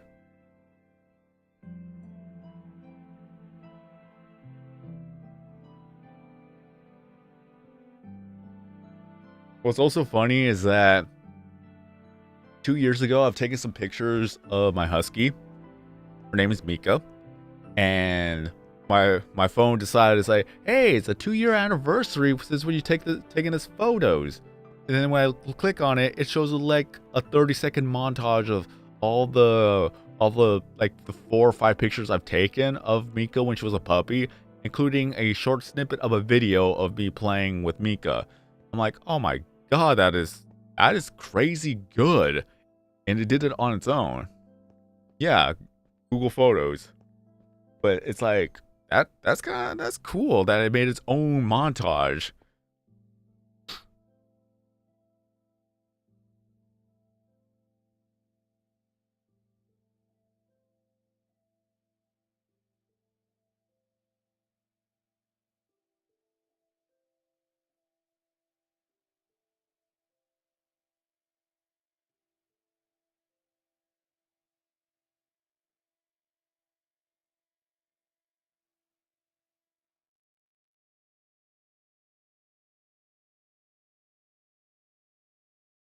I haven't had an old photo of Star when she was a little bit fatter.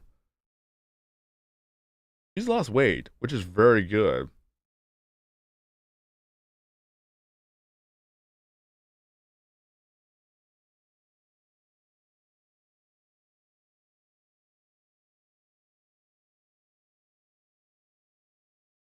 And not a good photo.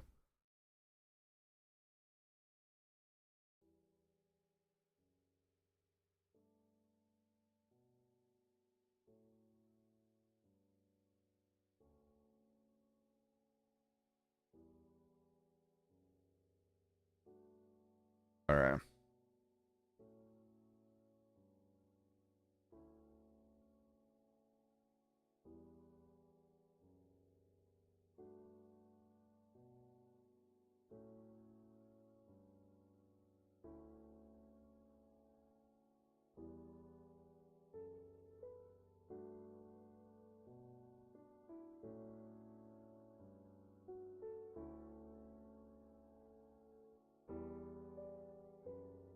There we go.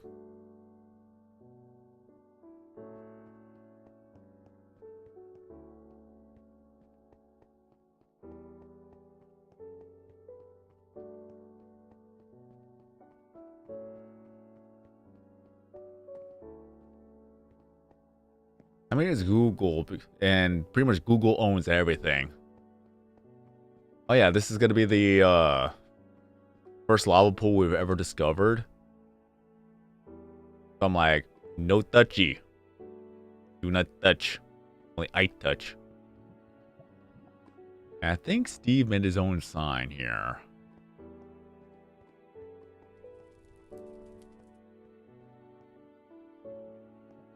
Yeah. Do not tuck or you die.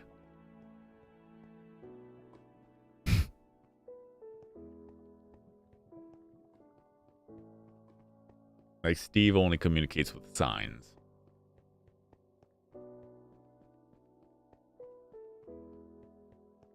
Hold up. Ah, dang. I pulled up the wrong window. I was not even able to see chat. I'm terrible at live streaming. Why do you guys watch me?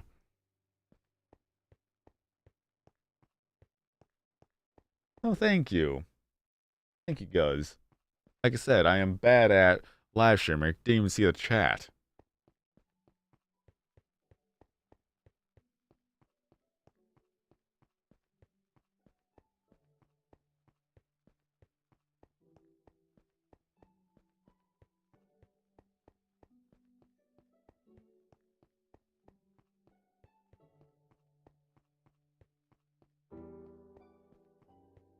I had to finish up my soda so I could just drink water. I just need to drink one water bottle and I'm good for the rest of the night.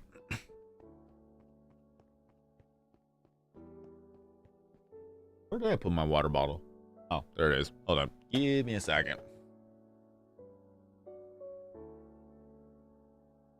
Still have my old squeaky chair, which I'm sitting on a regular chair so that I could actually not make too much noise.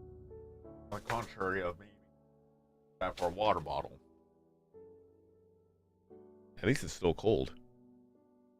What's funny is that in celebration of the 12-year anniversary of Operation Bedrock, I went to Jack to get a smash burger.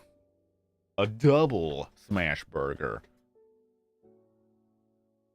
It's kind of like a once in a while type of burger combo because it's $15 for a large combo. So I'm like, yeah, only once in a while. It's not gonna be like every single day because that'd be insane. For the same $15, you could buy a package of patties and make your own burgers. I'm like, I don't want to cook. I just want to eat and get to streaming as soon as possible. Now, this here is a cobblestone farm. And for those who care about leaderboards, which I do, I did this so I could actually go onto the leaderboards. Don't get me wrong, a lot of it was from playing on the 360 before I left the 360 and now I'm on the Xbox One leaderboards. But then I just stopped caring about the leaderboards. I just wanted to max things out just to say, hey, it's got maxed out because it was either going to happen one way or another. Now, Over here, I think. No, wait, maybe, yes, I see it. I was going the right way. Aha, memory serves me right. Alright, I'm gonna look up. Watch your step. Am I actually there? Yes, I am. Oh no. Oh no. Look at that. It is the void. At least one of the voids that we have here. I think we have like maybe 2 or 3 voids. Is that one of them was actually covered up by obsidian because I didn't want people to fall in there and causing the game to crash. So, if you were to find my older video, which is that I called it a glitch at the time, even though apparently it's a feature on the PC, but for the console, it was a glitch because it would actually cause you to fall through the... Once you fall through the world, it would cause your game to crash because of a memory leakage issue. And then onto Bedrock Edition, we actually have the void back. But when you fall through the void, it just kills you. And then, yeah, that's just how it goes. Like, it's like normal gameplay. On the Legacy Editions, it actually causes the game to crash. You know. Beep, beep, beep, beep. You could shoot an arrow through it.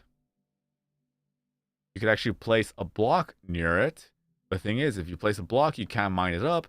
That afterwards, you have to use a TNT block. See, look, I'm trying to mine here. It won't work, but see that it's being active right here. You hear it. Here, you can't.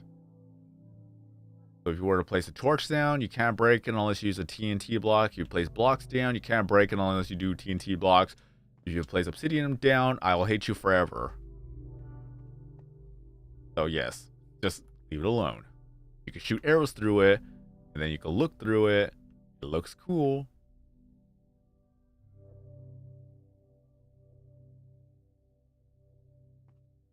That's the furthest you could ever go. But if you're on an old world and you find a lava pool within Bedrock level, more than likely it's gonna be a void area. Of how wide it is and how it actually is formed is that a lot of resources and pretty much the formations of materials, I should say, like dirt, gravel, and other things like that, they are in sphericals type of deal. Or spheres, I should say. Thinking of sphericals because of Drake and Josh. I don't even know if spherical is a real word, but even then, it's just stuck with me. But in any case, you could see the end part of a sphere because of the perfect cross-like design here. But if you ever go back to the old world and you find a cave system, you find dirt patches everywhere, then a lot of times when you dig through it, it's gonna have, you can see it makes like a sphere type of deal. Yeah, the hackers took over. I still cared a little bit more, mainly because I could show everyone like, look at my scores legitimately versus their scores illegitimate. Like, I'm working my way to becoming a top 100 in the game, but then even after the fact that I maxed out everything, they still kicked me off of the leaderboards. So it's like, at that point, I don't even bother trying. What if I could actually find something like that here? I forgot the bats make some noises.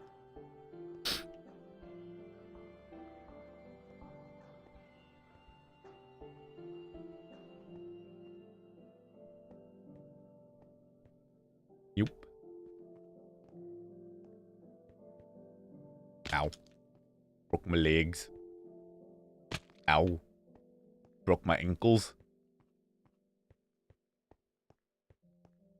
Honestly, the only way I could actually show the whole thing about spheres and things like that is if we were to mine out the wall again. Because that's the only other way I could actually show people how the designs are. Because I don't even know if they follow that same geometry now.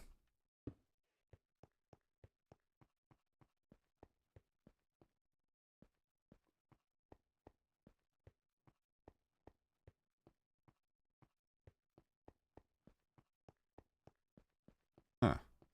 Alright.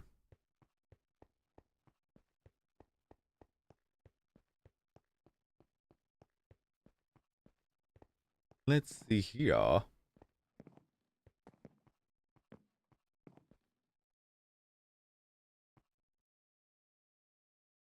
Oh, snap. I don't even know who made that sign, but then Steve made this sign. It's like, what was the point?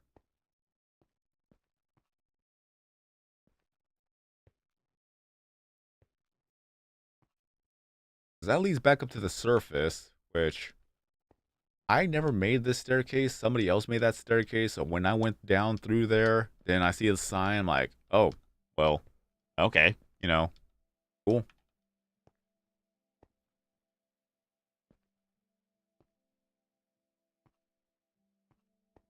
A little bit difficult to get up here.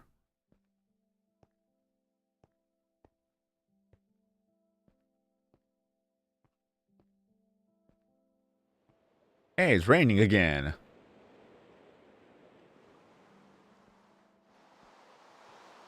Yeah, it was just one random area. Oh yeah, gravel beach. That's a thing. I think it's one of the rarest biomes you could actually get, and it existed here. I say that because in the like more modern Minecraft worlds, it's common to find gravel in the sea floors. But back then, it was just a lot of sand. So we had all that going. So there's going to be a lot of sand here. But then we do have some gravels right here too.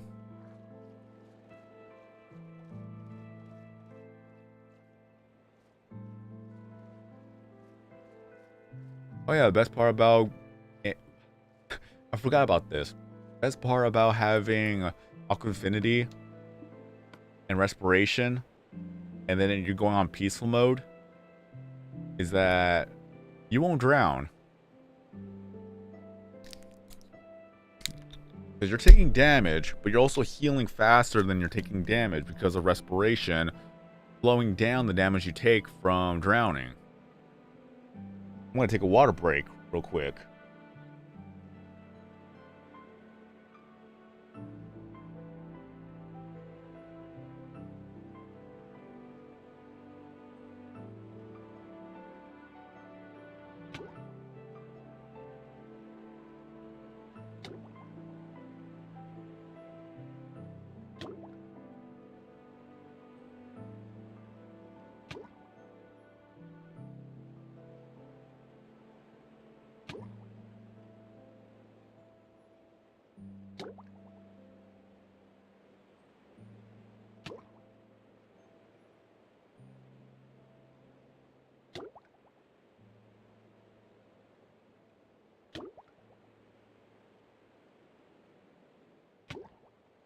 Alright.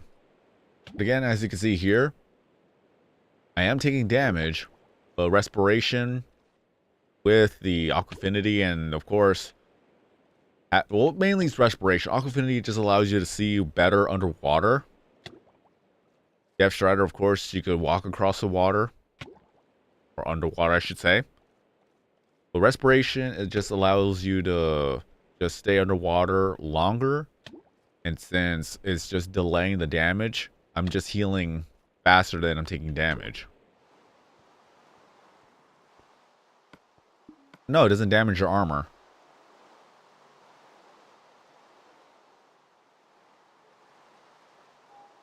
What's this? What's this?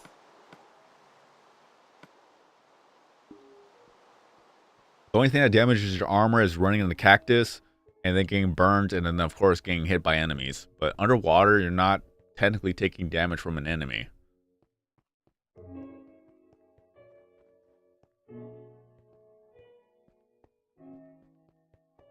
So here's the original skylight here. The very first skylight that we've made.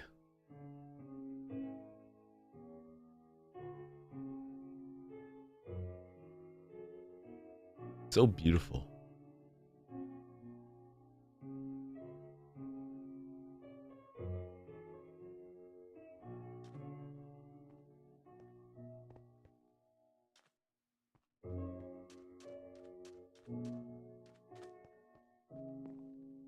Whenever I start my videos, I would always be here.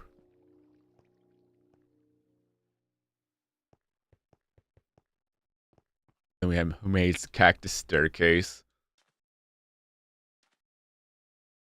Mainly, you just keep jumping up and up and up, and at the last part, you have a fraction of health, just half a heart, and then you have to jump off and land in the water.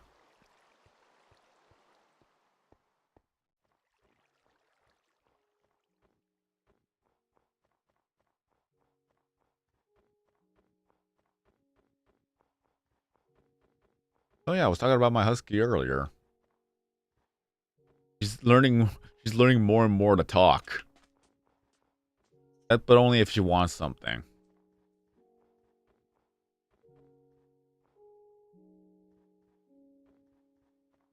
I need to post videos of that at some point.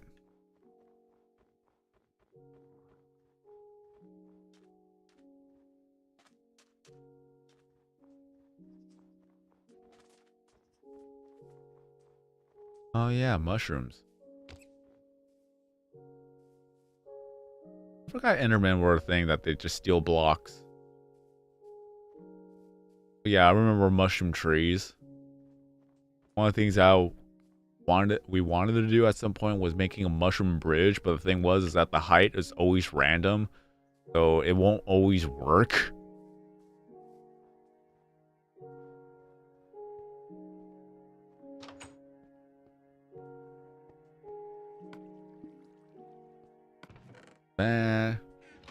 Make some potions.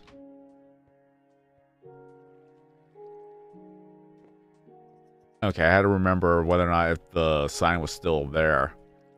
It had some writings on it, which I actually had to destroy. For a while, I kept it there because it's like, oh, someone made that. And then, yeah, I was like, every time I had to avoid that sign. Because I didn't think it was safe for a stream, I believe. Oh, look at that.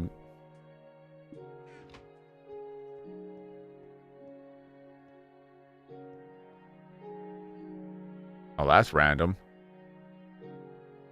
Not gonna lie. Gonna have to fix that at some point. But Ian made that farm. And this is the second tree dome that he made as well.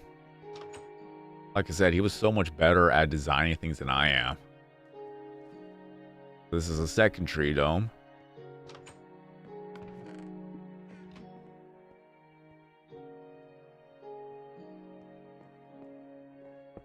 Oops. Okay.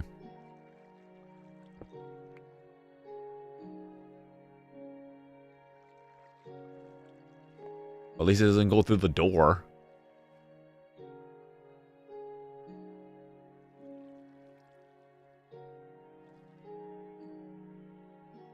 See if I can fix this. Bad.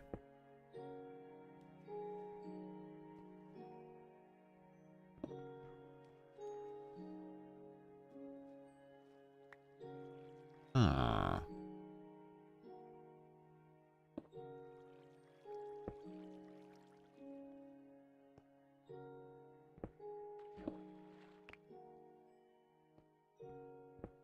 Okay, there we go.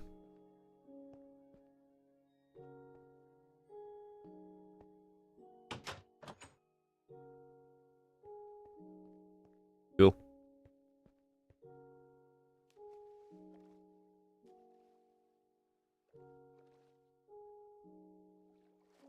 Wanted to check that out. I'm just breaking things.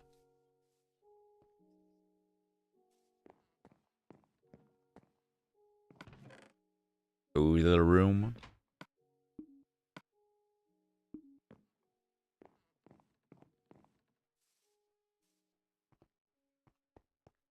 Taking trips down to memory lane. Oh yeah, just staircase goes all the way down to Bedrock, and then occasionally we have different branches off of here.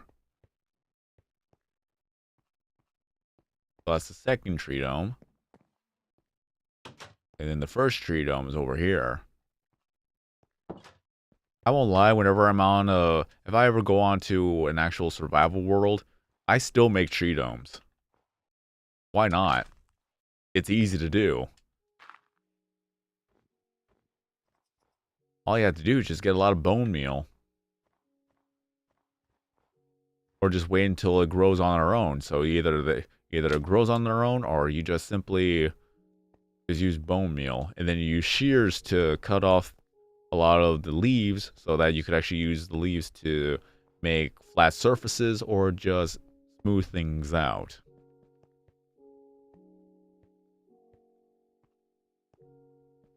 Now this little hut right here is that I made this so that whenever people actually spawn in, whenever they get invited, they would spawn in around this area, and I tell them just go to the building next to you and go all the way down the stairs. Although sometimes they get lost and just wander off aimlessly somewhere else. A lot of it's blocked off, for the most part.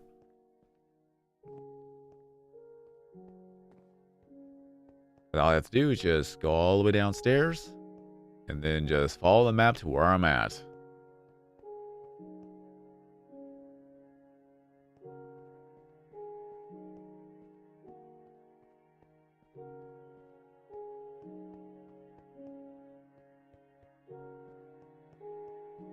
It's oh so wonderful.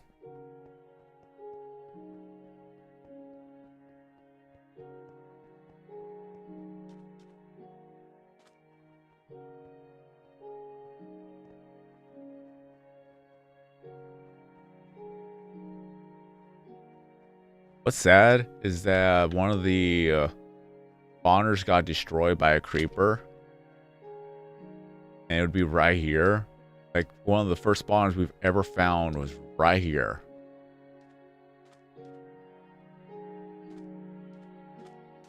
And we were trying to make an actual thing here. Oh no, it still lives. Where was it that got destroyed by a creeper? I'm trying to remember now. There was one spawner that got destroyed. At least we have a zombie farm. Was it this? No, was it Operation Dome that happened? That could be it. I think I was mixing it up with Operation Dome.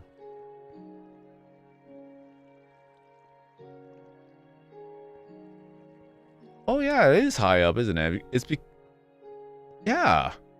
Well, keep in mind that this world was created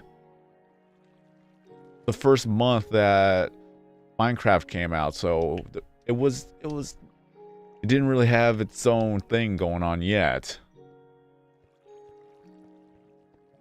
That's gonna be funny though. Like, honestly. I'm trying to be careful. No. Wink. Yeah, you know, that's 73? Yeah, right there. Look at that. 72, 73-ish.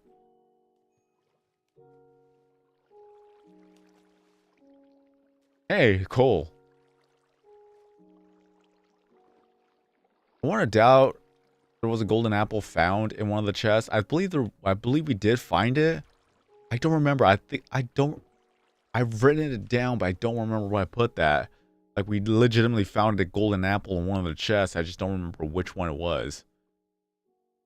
Funny thing is that Operation Dome is exactly the same seed as Operation Bedrock. So if I were to find it again, then all I have to do is just go to Operation Dome and go back to that coordinates, and then there you go. Boom, bada bing.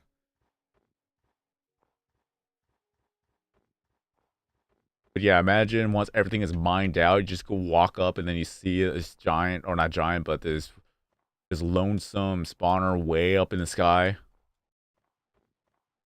And then you just see raining zombies.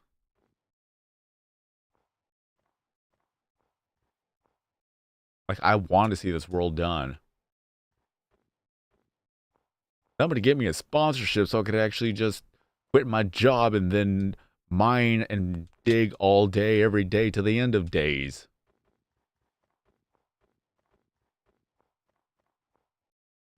Just do like Operation Bedrock 24 hours a week, and then the other 3 days that I just stream something else so I don't get burnt out. That's one of the things that really sucked about doing Minecraft for so long, is that I did get burnt out. One of the other reasons why I couldn't bring myself going back into Operation Bedrock anytime soon. Here's where we found another spawner. Maybe this is the one that got destroyed. I know something got destroyed. Somewhere. Unless I'm thinking something different. Yeah, wait, yeah. Oh. Okay, so there's a spawner right here. And they were going to make another spawner. Or... yeah, they were going to start making a thing here. They stopped. Okay. I know one spawner got destroyed. I just don't remember now if it was Operation Bedrock or Operation Dome.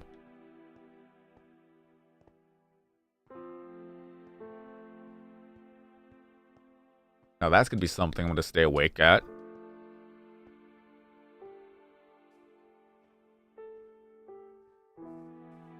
But right here, this is SMO's home. It's beautiful. Some hay bales.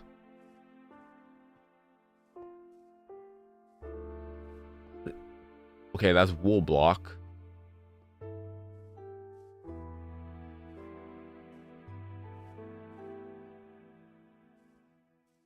No block. I am not that creative when it comes to making a home or things like that.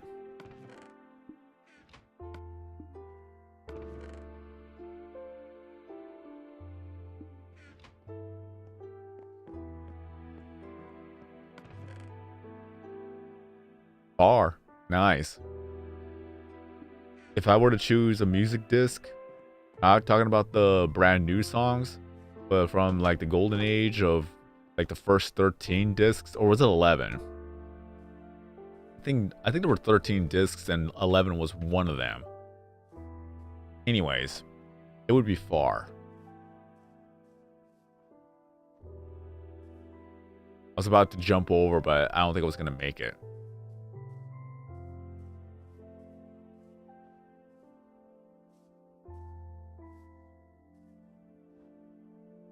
So he had that going, and then he made homes for his wolfies.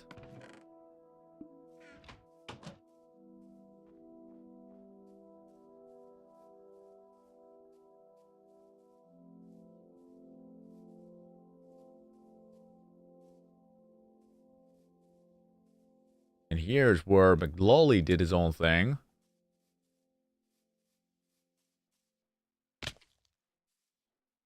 This is not a home, but this is pretty much his own mine shaft.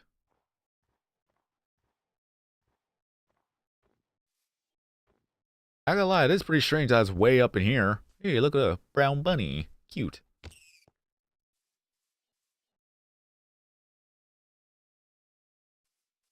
Well, we have this going on here. Don't know what that's about right there. Not gonna lie. Yeah. Anyways.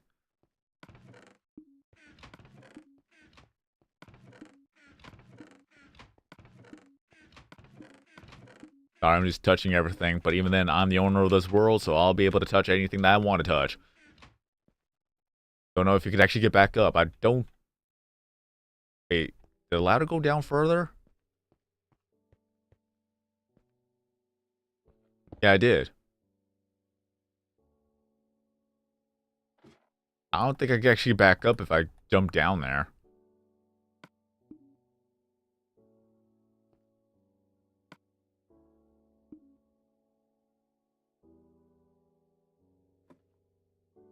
Is there another way to get through there? I don't think there is, but Yeah, you get the idea. He was just digging down further and further. Just how he structured it, I have no idea. Like I said, yeah, interesting approach. I have my methods, they have their methods, and a lot of times they're like, just come back over here. We need your help.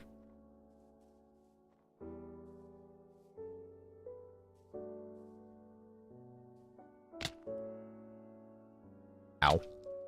But as you can see over here is that this is going to be the south wall, which is going to be the most, it would say easy in terms of getting rid of the water. It's just a lot of blocks that we have to get rid of too. Depending on how you look at it. And yeah, it's a little bit disorganized, let's be honest. For a while, there was no structure, there was no organizations, and then my OCD took over further and further until it was like, okay, we do it this way, this way, this way, this way, step by step.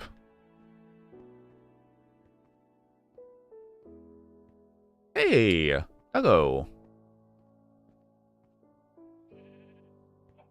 Oh yeah, there was a video that I made just to spawn in the animals over and over and over again. I remember that point, because all you had to do is just go to one side of the world, exit, and then come back, and then the animals will spawn again, leave, or grab whatever you need, go all the way to the next area, exit, save, come back to the spot, just keep going back and forth. And that's how I got over 100 wolves. And that's an Operation Dome. That part is, I can't control any of those wolves now because I'm on the Xbox Series 1. Or Xbox Series X, you know. But yeah, Wolfie.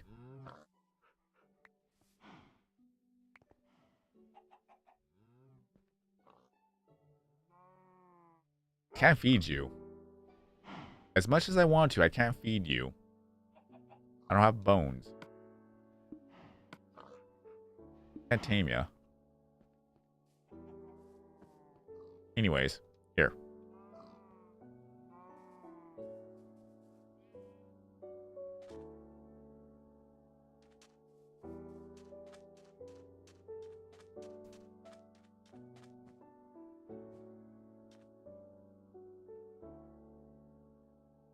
So beautiful though.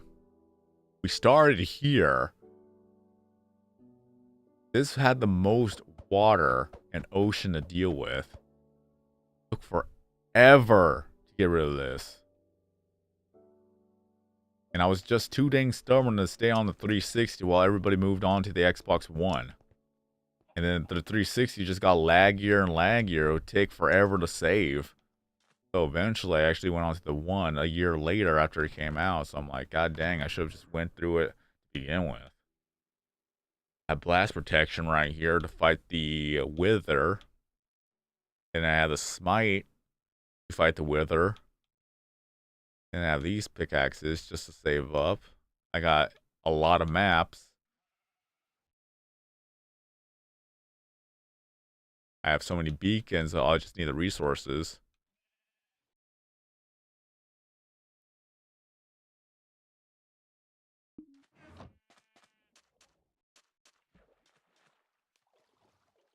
Weird. What's sad and funny at the same time? Squid will become extinct. Unless we make a underground pool, which that'd be fine. Oh yeah, that jungle wood is because you weren't here earlier, but the Tarui made the jungle wood spawn in this world because when the jungle update came around, there was a glitch that if you were to do the specific steps to make it spawn, that's how you actually get it to spawn in. He did that so we could get cocoa and cocoa beans, because you're able to farm cocoa. And now we could just get cookies. Okay, so these wolves are mine, but this is from the Xbox One. You know, the Xbox One or the Xbox One X. Because we're on the Series X now. And I still have my Xbox One X. I sold the Xbox One. Of course, I already wiped out all the data on it. I have the 360, the Xbox One X, and I have the Series X. So even if I were to lose this world, I still have the backup on the One X, but the save is years before this one, so just hope that this doesn't get corrupted.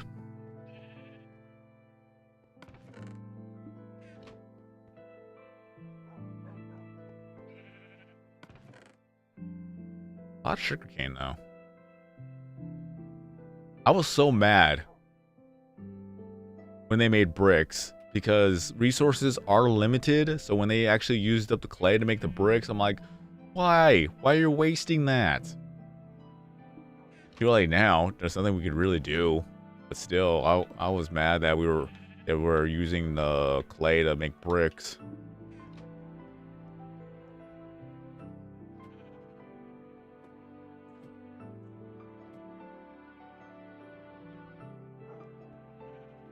This is a pointless sign you are reading now. Or you are now reading a sign.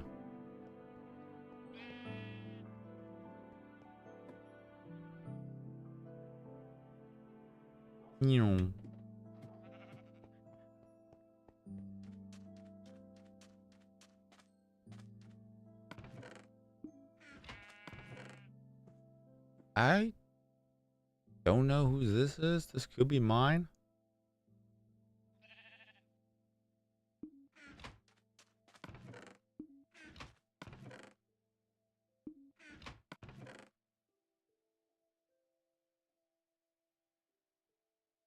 I do remember putting food here at least, because I was just farming the animals over in this section. All you have to do is just use the sword to cook up the food, which, to be honest, I should be doing.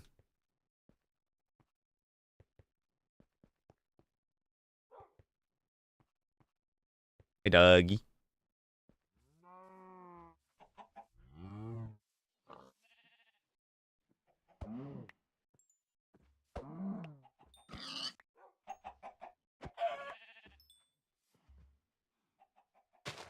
I mean, freedom in one aspect.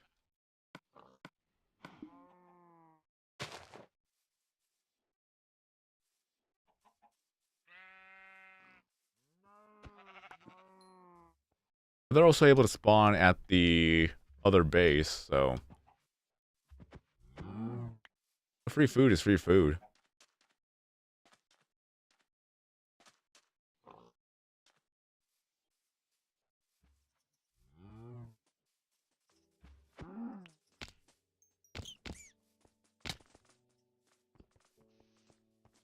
Oh god, do they drop rabbit stew? Not stew, but rabbit meat? Gimme. Yeah, got cooked rabbit. I almost jumped off the ledge right there. God dang. I think I feather falling. I don't remember if it was bugged in this version or a different version, because I know that feather falling wasn't working properly at some point. I just don't want to risk it.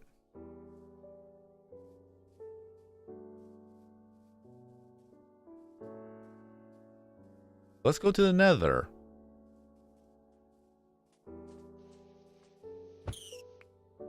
Oh yeah. Speaking of creations. Ow, ow, ow.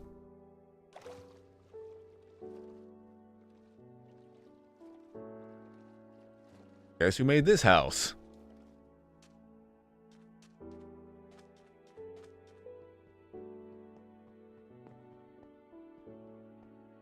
If you guessed Ian, then you'd be right. Because, again, he has more creativity in making houses than I do. And I'm not gonna lie, that's pretty cool though. Making use of a floating island. See, you can even see floating sand above us too.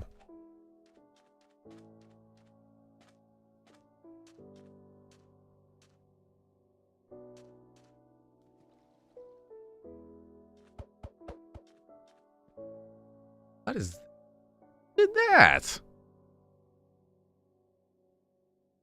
Certainly not me.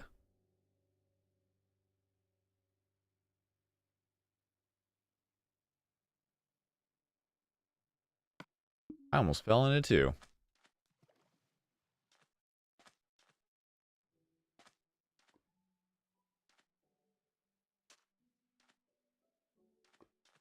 But yeah, I like it, honestly, because it was a floating island, floating sand, and then there's a waterfall coming out from the side of it.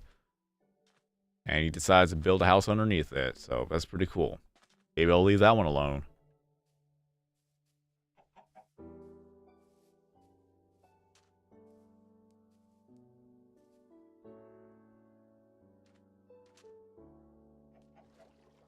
The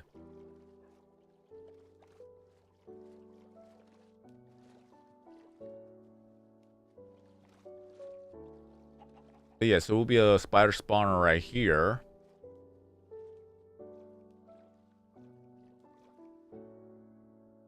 Another one. I really don't know who did that. But yeah. Spider spawner will be right here. I don't know where the entrance is at. Maybe it's right here. Yes.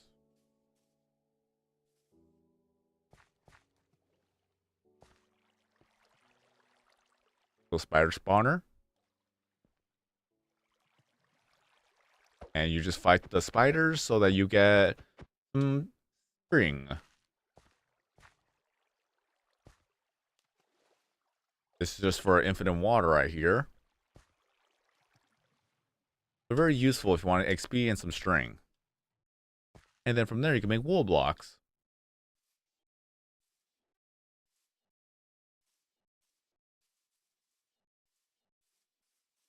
Load the random strand of iron over there.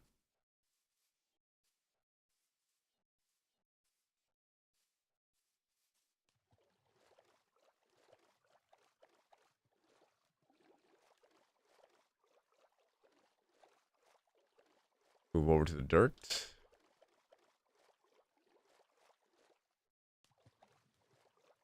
There's a bunny or a rabbit just chilling right up in there. We do have some floating blocks once again. Not as impressive when you see stone and dirt, but when it's randomly generated, that's what happens. You get some cool pieces like that. But if it was sand, it'd be better. Like this, for instance. Floating sand.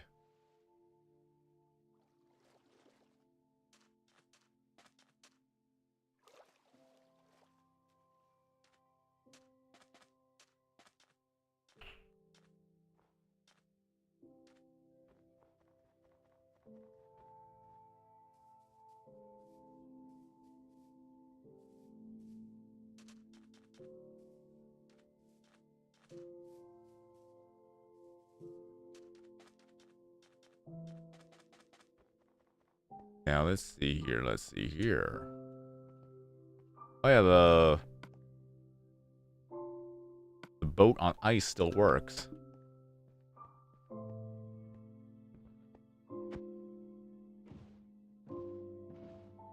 Whee!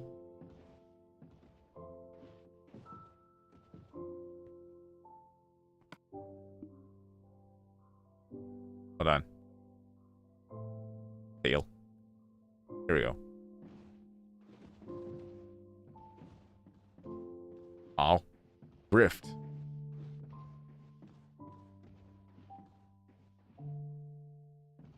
So if you ever want to make fast travel, this is faster than minecarts too.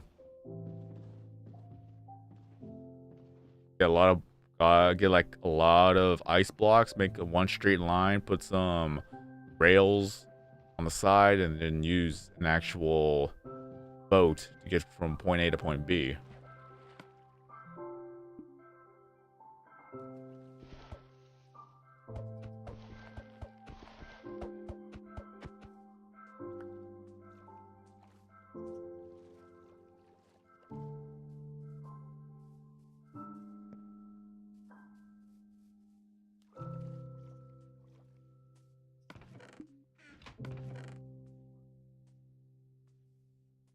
I don't remember that either.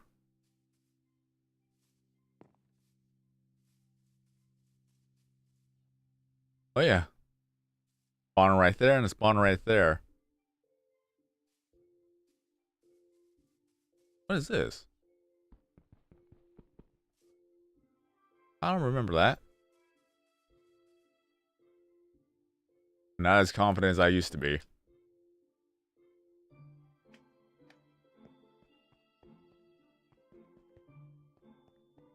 Alright.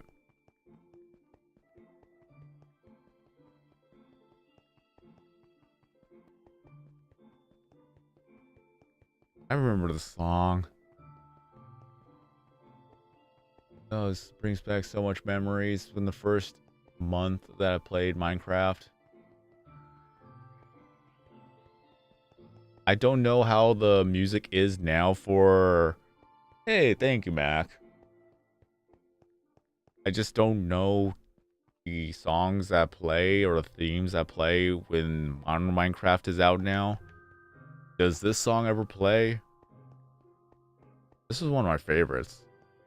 Just casually. Lots of eggs. I always love that picture as well, especially in the fancy pack. Oh yeah, if anyone was wondering, this is the fancy texture pack. I absolutely love it.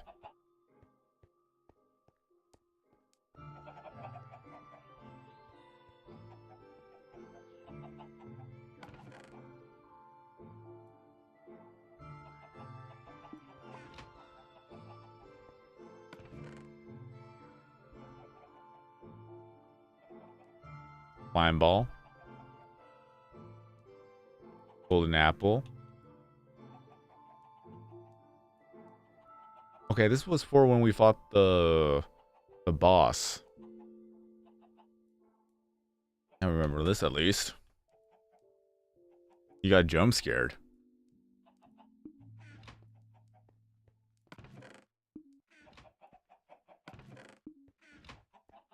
And this was for when I was making enchantments.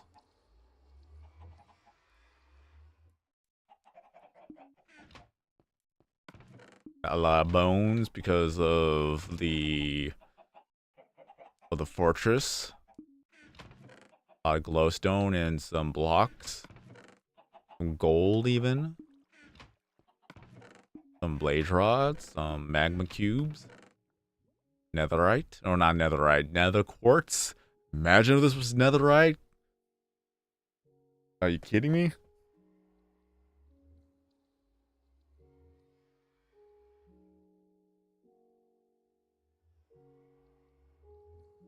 Alright.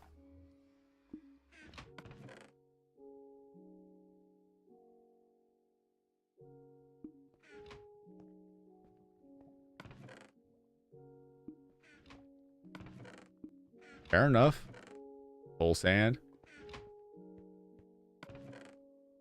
A lot of failed enchantments, and I just kept the books just cuz.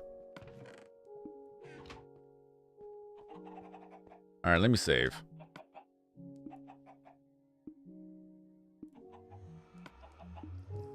Okay, I want to make sure I didn't autosave. I don't like using autosave. Because if I die and lose everything and I want to exit without saving, then I want that option. So yes, we have a bunny. And we have a wolf. How they got in there? I don't know. You're not able to push wolves and rabbits into the nether, but it happened.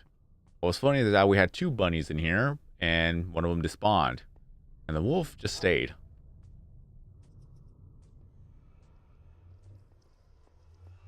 They're just chilling now. Now this was a project on its own. Only because I had to build staircases to go to the fortress, which was nearby, luckily. And this took weeks to complete. Mainly because I wanted to make it look as pretty as possible. So we have all this right here. This is what we considered a safe area. And it's 2 stories.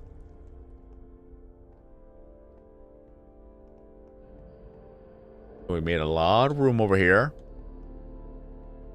Just high enough so that the wither skeletons can be fought. And I try to make it as symmetrical as possible. So that's why there's a pattern of windows here. Areas you could walk in and out of. And here you could get to the roof. If I can. I think I can. Yeah. Honestly, I should make a staircase going up to the roof. Any case. So if anyone wants to know how you could actually put a beacon in here, all you gotta do is just go all the way up and mine the ceiling. And do note that there could be... Wait, what is it called again?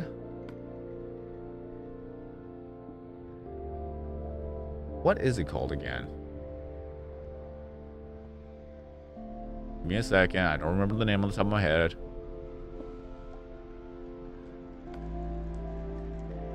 Netherrack. Okay. I was about to say nether brick, but technically it would be correct if I made it into a brick.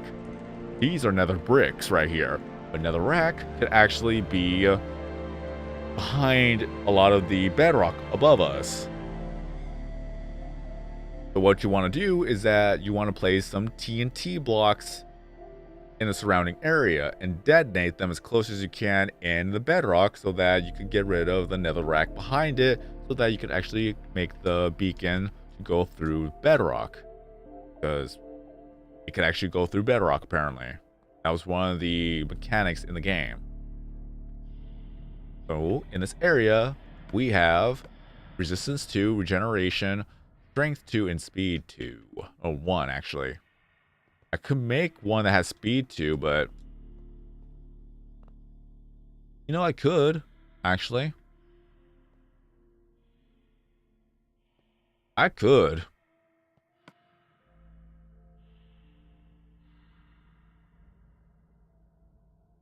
Maybe I'll think about it. The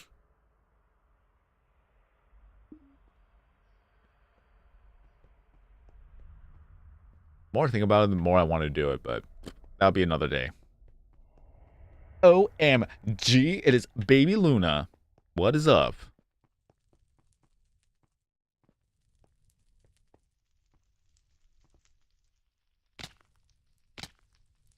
How have you been? I'm lost. Don't worry about it. I need to get back. One of the windows is open. There it is, right there. Okay. But here we could farm the nether. Wait, not... Well, yes, the nether, but...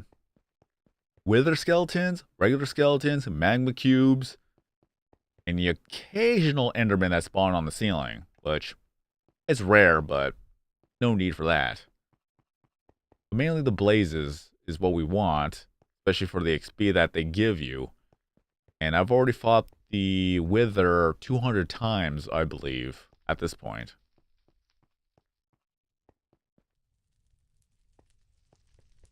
I'm doing good. I'm doing a lot better than I was beforehand because work has been taxing mentally, and I finally actually got a morning time position. Even though I work from 4 a.m. to 12:30, which is very early in the day, but at the same time, it's like it gives me extra time to do whatever I need to do. Granted, I would have loved to have 6 a.m. to 2:30 instead, to be honest with you, because then I'd be able to go to bed by 10 and have a lot more things done throughout the day, but I took what I can get, and from 4 a.m. to 12:30, that is my new work schedule. Winter is going to be absolutely perfect because I'll be able to take my dogs to the park every single day, but since it's summer and it's way too hot to do so, I'm not able to. Only on my days off, I'll be able to take them to the park. But I cannot wait for winter, or at least fall for that matter. Can't wait for that.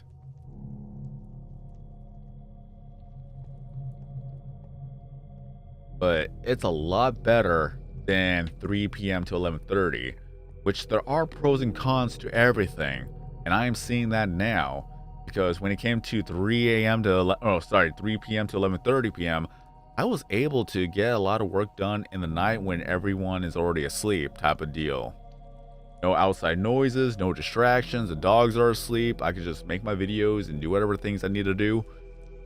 But at the same time, it's that there's nothing to do as soon as I get home type of deal. Like everything's already closed because I don't get home till around 1 a.m. The only thing I can do is just make a late night video and call it a night. Now is that if I want to do something, I'm able to, since everything is open after 1 p.m. One thing is, that sucks, is that I have to sleep at 8 p.m. So at least if I were to sleep at 8 p.m., I could get 6 hours of sleep. That's the only thing I don't like about it. It would have been perfect if it was 10 p.m. because then I could still get the 6 hours of sleep, but it'll still be enough time in the day to do whatever things I need to do, and then things slow down by 10 p.m. But since 8 p.m. is still a little bit relatively early, it gets difficult to sleep. Like, I'm not gonna lie. The dogs are still awake and active around 8 to 9. They do fall asleep, but that's not until around 10, which again, it would have been perfect time for me. Because at least I'd be able to go to the park late night, probably around 7 p.m. and then have them rest up. But, you know, once it hits winter, I should be able to sleep better. But here, right now, this is the Blaze Farm. But honestly, time goes so much faster in the AM. Even if I get all my work done early, it's still more or less stress-free. I'll have time to do the things I need to do, and if I can't get to it that day, they're not going to worry about it. I could start working on that tomorrow. Water break.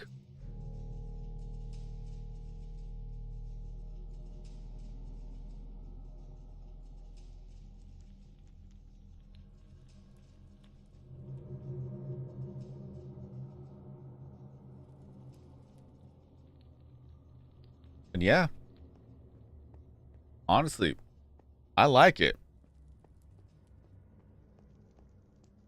If I can't finish it today, I could finish it tomorrow. Just as long as everything is cleaned up by the end of my shift. That's all they care about. And if I'm unable to get to it, a lot of times they could have the night crew do it. And even though my work ethics does not allow me to do that, like my work ethics is like, no, I got to get this done. I got to get this done. I'm not going to leave it for them to finish up. But at times, I can't do it. And I got to remind myself, like, I should not stress over the fact that I just couldn't get it done that day. Like, it happens. So it's another thing that I'm adjusting to because I am so used to doing everything on my own. That's why I had so much of a workload and so much of stress levels on the daily basis when it came to the night shift. The morning shift, like pun intended, it's just day and night difference comparison.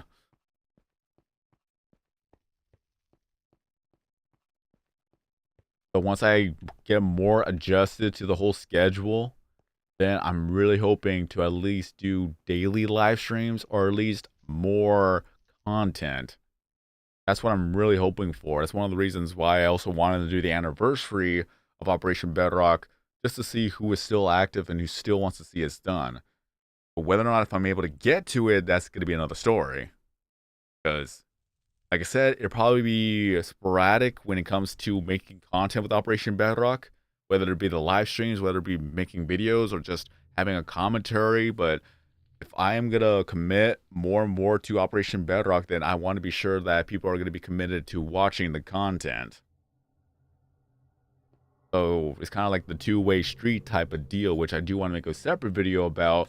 But here I'm just testing the waters to see whether or not if I still got it when it comes to making commentary, or if I still got it with just talking in general, which for the most part, I'm still good at this. I may be a little bit rusty here and there, and I do get distracted, like saying, oh, squirrel type of deal, but this is what I miss. I absolutely miss this.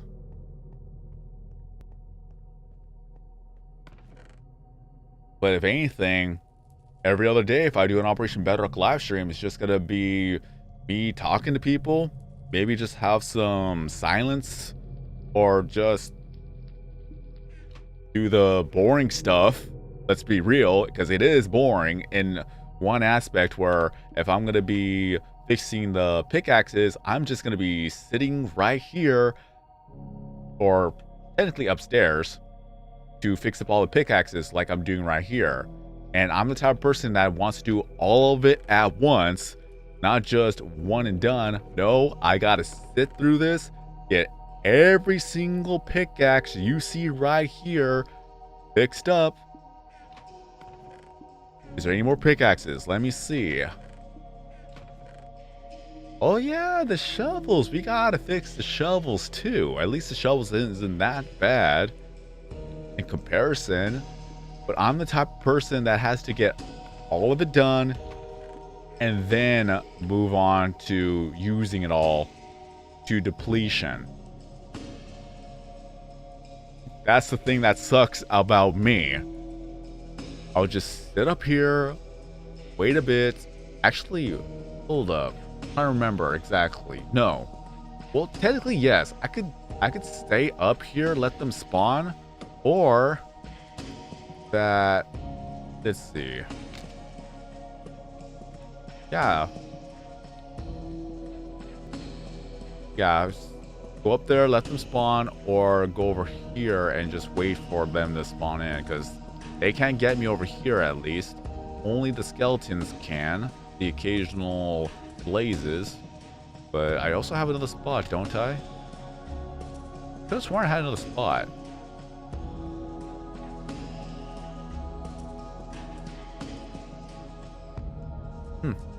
Yeah.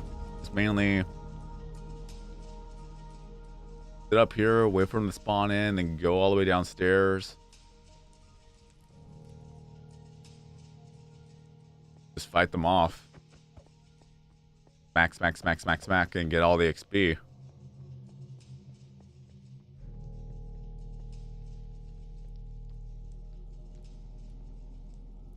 Yeah, I also feel bad in making a mess. Like, that's why at the final hour, I get rid of all our trash and mainly just stop working the area.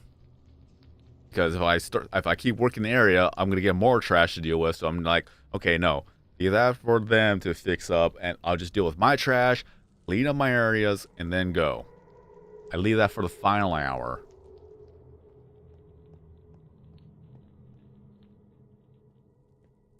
But yeah, there's the spawner. And also, there's a second one too.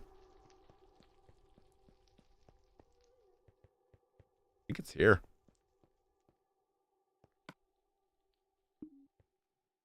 Yeah. There's a second spawner.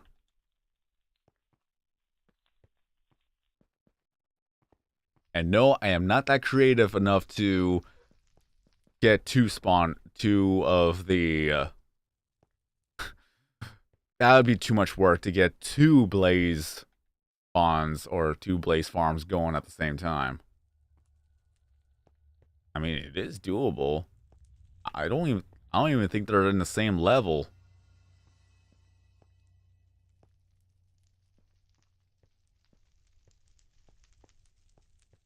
Are they leveled though? This is 72.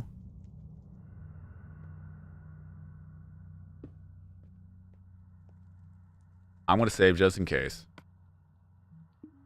Cancel. There you go. All right, I'm going to go in. Check it out.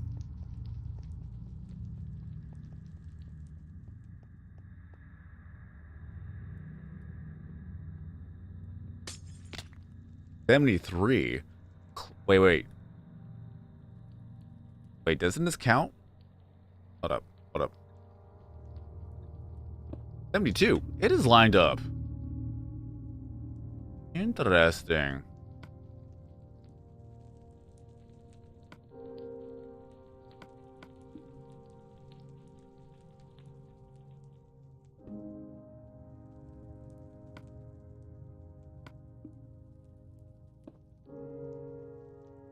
Huh. But do I want to go through the effort of making a second one? Because it is leveled. I have to make it exactly the same.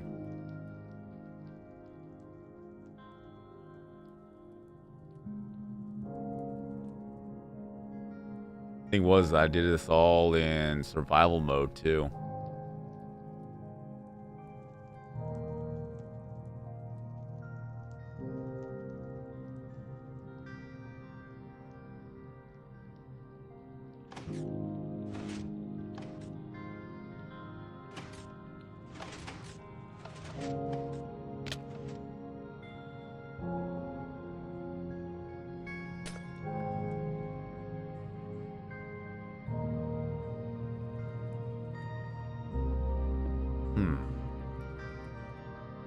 I mean, we have enough space. Just be one large area. The only thing is that it will cut into this area. That's the only thing here.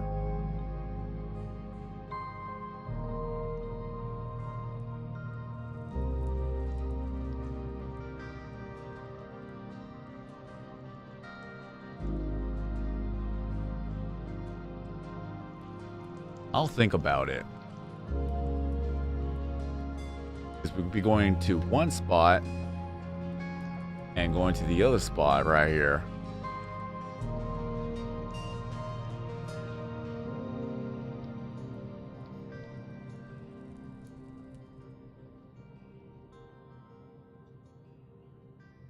The only funny thing was that if too many spawn into where the thing breaks, remember I actually had to go all the way over to the edge over here. Just go over here. Call every other blazes out of that area just to reset it. If I do have a second one right there, then that'll be a little bit more of an issue.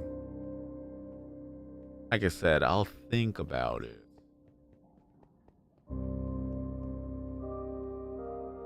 I still like it though. Even though it took a while, like maybe 3 or 4 weeks to build all of this, it was worth it. Because we would farm XP out of here so much so that it became fun for a while. Got a lot of bones, we got a lot of magma slimes, we got a lot of stuff out of here.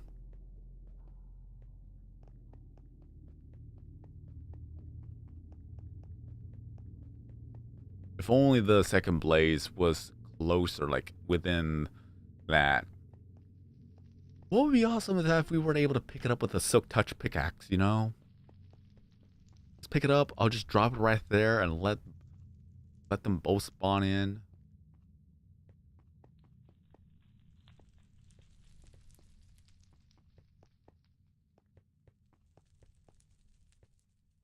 Even then.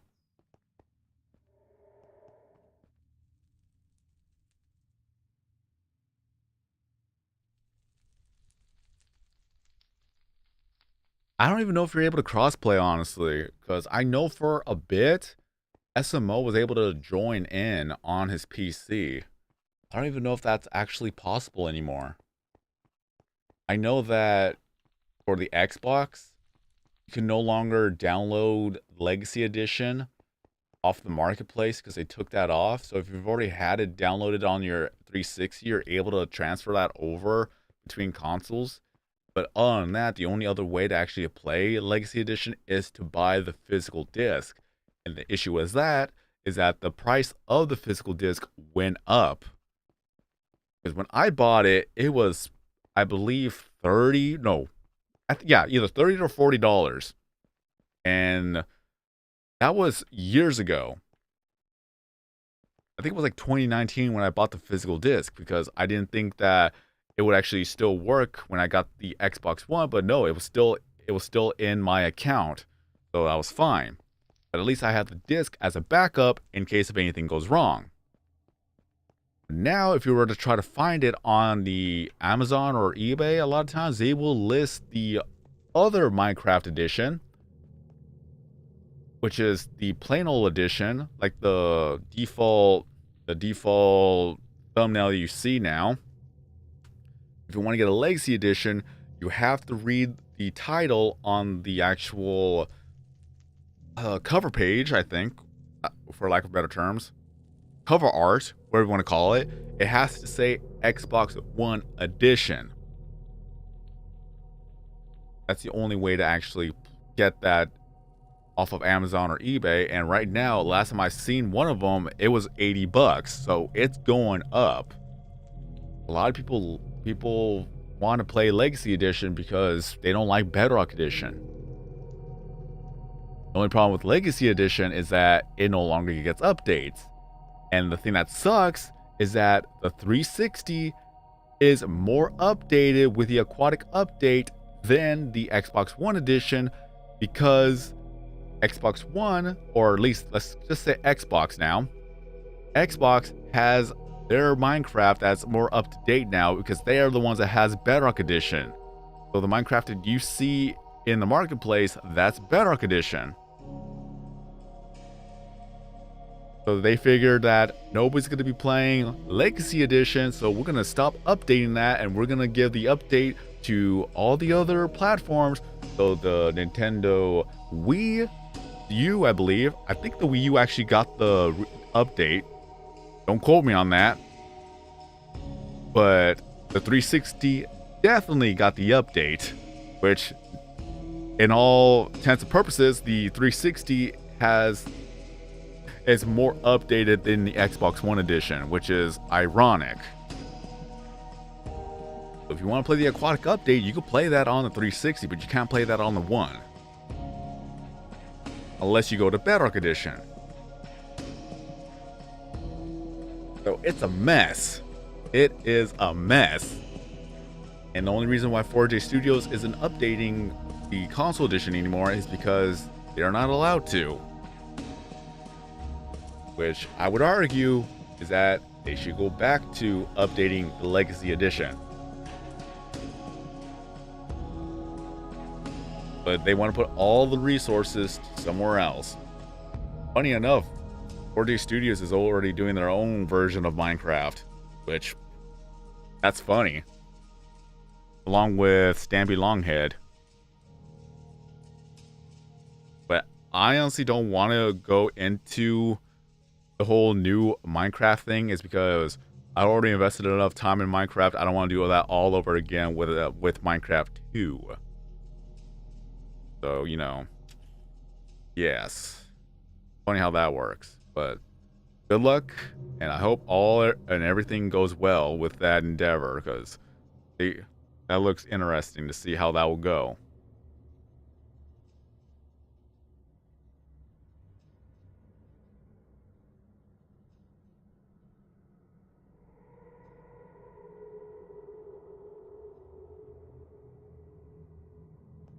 But yeah, you would have to play the Xbox One edition of Minecraft to play on the Xbox One. And I was trying to get Evie to join up in the world earlier, and it didn't work.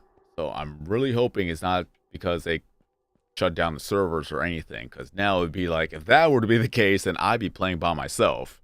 But maybe it was just a one-off thing. So hopefully we could get that fixed.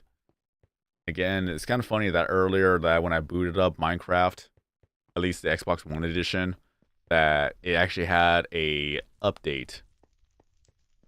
So I have no idea what that update is all about, but I really hope that didn't break the server or anything, because then otherwise I'm pretty much all on my own on this one.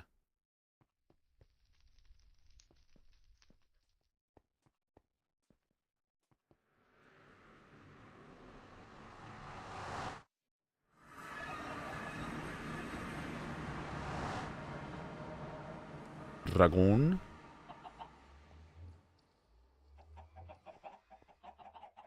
But what else is left to say for Operation Bedrock? Because I was really gonna go with the whole YouTube commentary thing at the very beginning of the video. So if anyone watched the beginning of the stream, then there you go. I already said something. A lot of times when it comes to commentary, I always forget what I just said, or along the way, I completely forgot what I was talking about at the very beginning.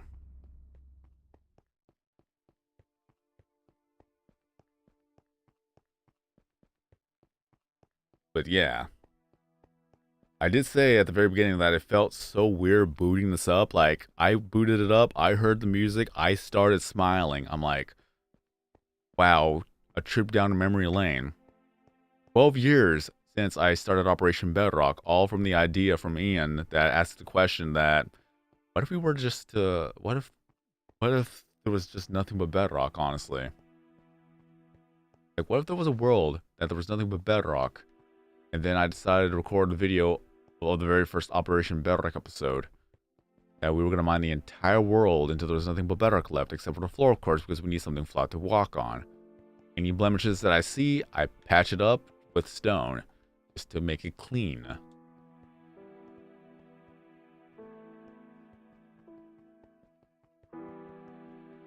Is that in the early days, there was no structure, there was no organization, we just did whatever, and then later on, OCD took over to where that a lot of times I have to be organized to the point where it's like, this is the way it has to be type of deal. So a lot of things, a lot of organizations, a lot of patterns, a lot of structures came from that. I don't regret making Operation Bedrock. I don't regret starting it up because I met a lot of great people on the way. I made a lot of content. I made a lot of videos. I had a good head start. But then life took over to where well, put it this way. I was already 18 out of high school when I first started Operation Bedrock. I was in summer break. And then I took college classes. And then I got a part-time job while taking college classes while trying to maintain a YouTube channel. Along the way, it just steadily became a thing where I'm just trying to make as much videos as I can. Hopefully that took off to where I could actually quit my job to start doing YouTube videos for a living. I wasn't really interested, or not really say interested, but I was not able to do Twitch at the time because my computer was a potato. So I was only able to make, I was only good enough to make videos with Minecraft, and that was it. Using the POG capture card at the time, playing on the 360, recording voice chat, making videos. Couldn't do live streams because it would not have been able to handle that. So just kept on constantly making videos over time. Just hoping that I was able to make a career at YouTube, which it didn't happen. And honestly, there's a lot of things that I would have done differently if I were able to go back in time to do so. I would have pushed hard to not actually take college classes for the time being, just maybe take a year or two off and just focus on YouTube and see if it were to take off. And if it didn't take off, then I could actually just give it up right then and there and just start making videos as a hobby and just progressively getting better and better at just doing things here and there. I just don't like to think of the what if or what could have been type of scenario, because otherwise I would be staying awake late up at night thinking of what could I have done differently, because there was a lot of things I would have done differently if I could have. But now, as of today's the 12th year anniversary of Operation Bedrock, June 15th, 2024.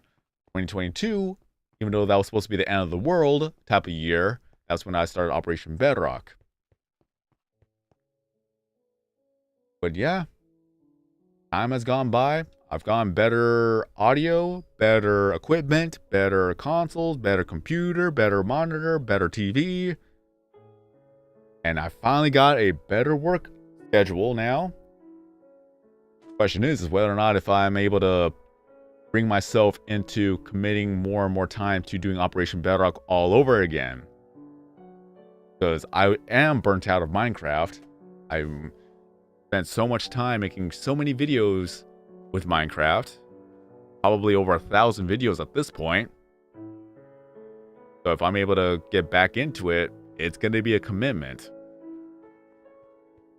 That's one of the reasons why I made this live stream, just to see if people are still interested in seeing Operation Bedrock be worked at or being done, if they have the patience to just see it be done little bit by little bit, not all at once, not full gun-ho, just trying to get as much work as I can do every single day, because really don't want to get burnt out again. But I do see comments, I do read those comments that people still remember Operation Bedrock. That's one of the other motivations that really made me want to get back into it. But it's just one of those things that I really have to think long and hard about when it comes to putting all the time and commitment into it as I once did.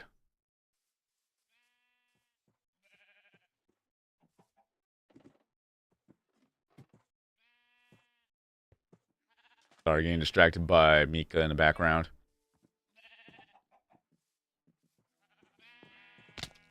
But a lot of great memories, a lot of great times have been had, a lot of great conversations too.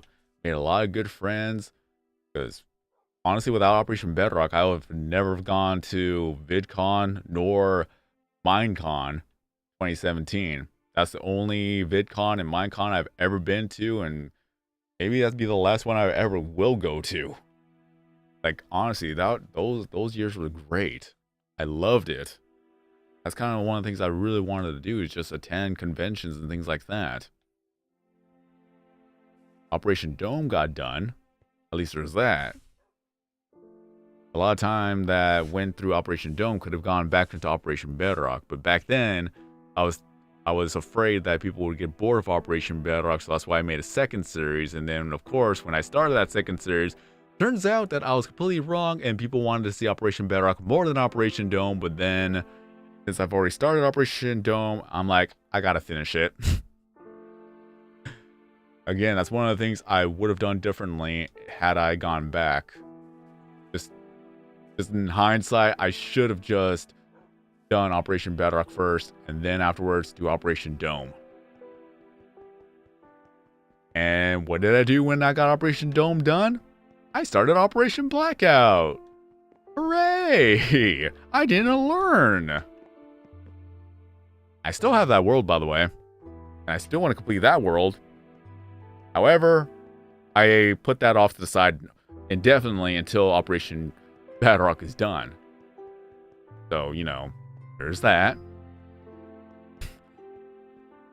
However, if I actually do go back to Operation Bedrock, this is the thing that we're going to focus 100% on.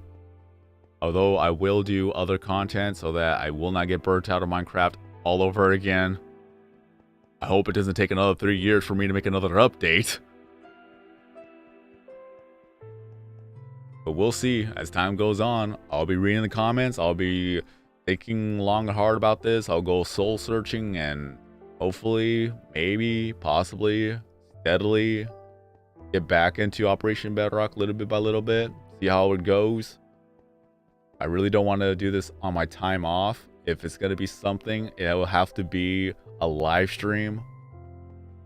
Or at least some sort of way to making content with Operation Bedrock. So it's going to be that type of deal where I will only work on it if I'm able to make content on it. But we will see. I'll think about it. In general, I still just want to make content for a living, but that's going to be a long road ahead of me.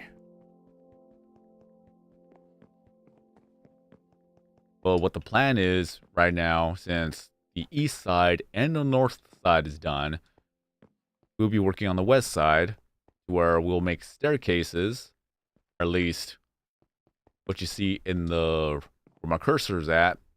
We'll just make a brick, or not brick, but just a block staircase going all the way down, just so that we could easily see the finish line. That was one of the things that sucked about going down to the last 3 layers of the world. We just only had a complete wall in front of us, and we had no idea how close or how far we are to the finish line. But if we were to make a block staircase going all the way down, we could visually see how much work we have to get done, and that'd be a better motivator than just seeing a wall the entire time. And I'm contemplating whether or not to actually use TNT to get rid of this. TNT blocks, just get rid of that. I have to think of a way to do this efficiently. Maybe put like 3-4 blocks high, so we can get rid of all of this here.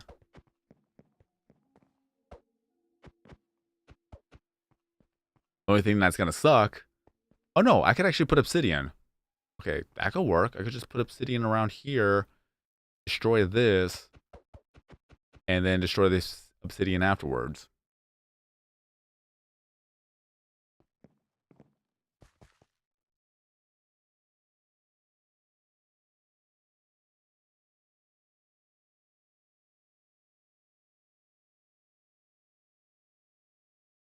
Thank you, Connor.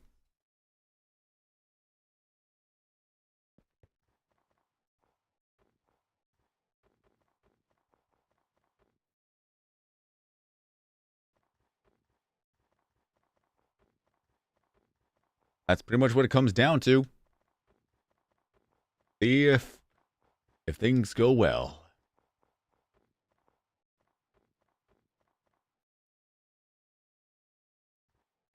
Oh yeah, that's pretty much what it come down to when I had the idea for the staircase, because it like during the COVID time where I tried a different approach to it, it worked out great. I think the first one, yeah, the first one on the east side, we just did it layer by layer like this, just kept on mining it. I never even showed you guys like how fast we could actually mine because of efficiency 5 and haste 2. So technically, it would be, for all intents and purposes, this would be efficiency 7 now of how fast we could actually do this. So that's the idea. Anyways, with the east side, we did it layer by layer, which absolutely sucked because it took forever. In a way that we just couldn't see how far we were going. We didn't see the progress we were making. So it just seems like we were hitting just a dead end the entire time. So being able to see the finish line easily, that was more of a motivator to get it done for the final stretch.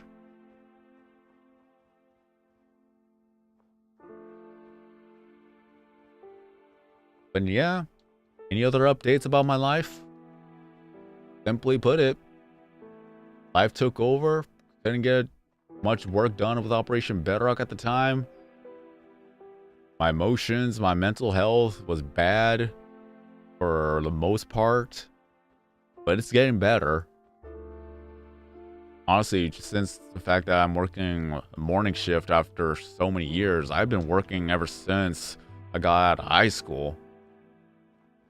So for 13 years, I've been working night shifts.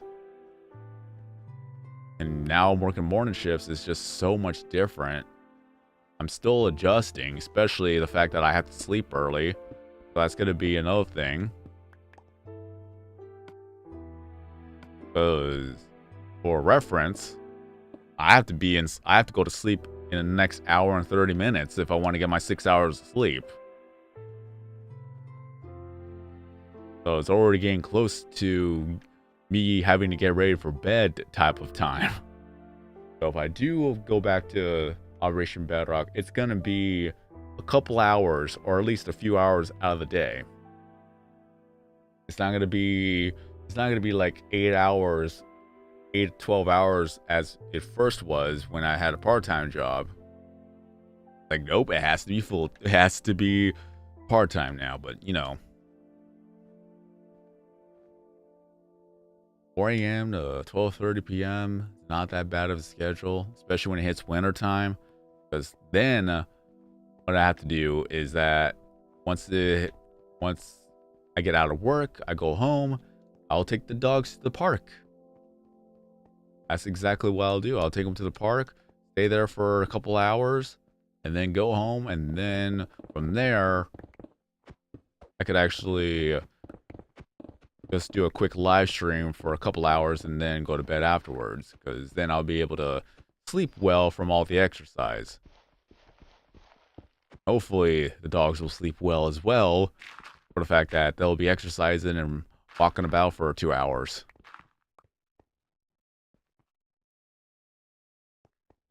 I have a husky. Her name is Mika. She is 2 years old. And I also have a German Shepherd named Star, and she is 12 years old. Star will be 13 in August. And she's gotten a lot better in terms of health. Because for a while, she was admittingly overweight. Now that I have a different schedule, I'll be able to take care of her better.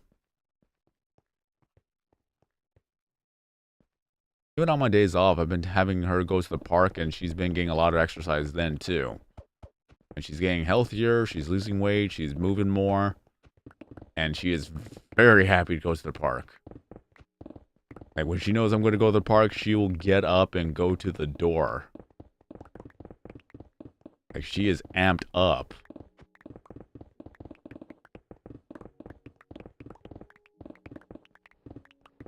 So that makes me happy. And of course, Mika is already up and going. She's already howling at me like, let's go already.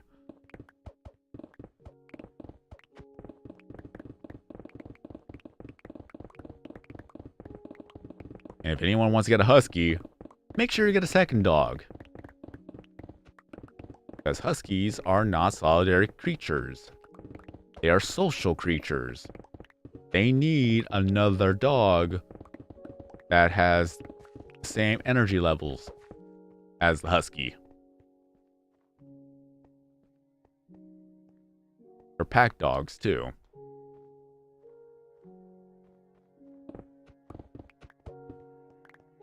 A lot of people who get a husky do not understand that there's a lot to do and a lot to maintain for a husky.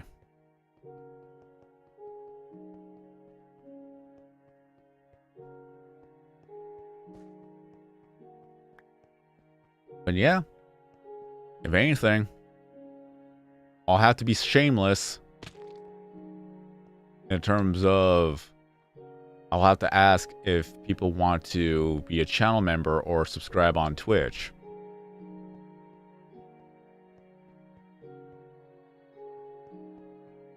Oh, look at that. The pickaxe depleted. Good thing I stopped. Because otherwise, I would have talked more and more until it broke. And I will do that. Like, I've done it multiple times before. And I had to exit without saving because it's like, I cannot lose that resource. The question is whether or not if I remember where to go.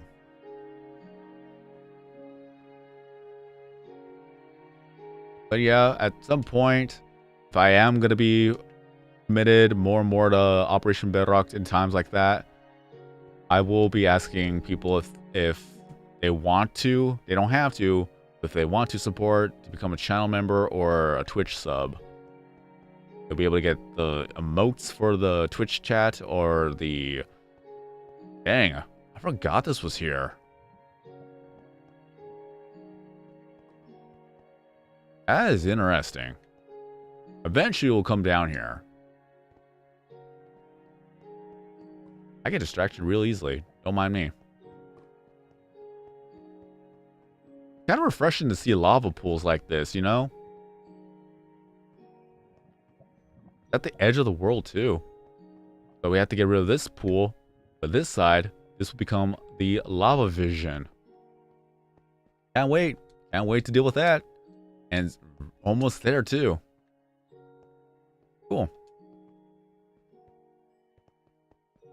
But the idea, if it ever happens, is that if I actually do get enough channel members or Twitch subs to actually quit my job, that'd be another thing.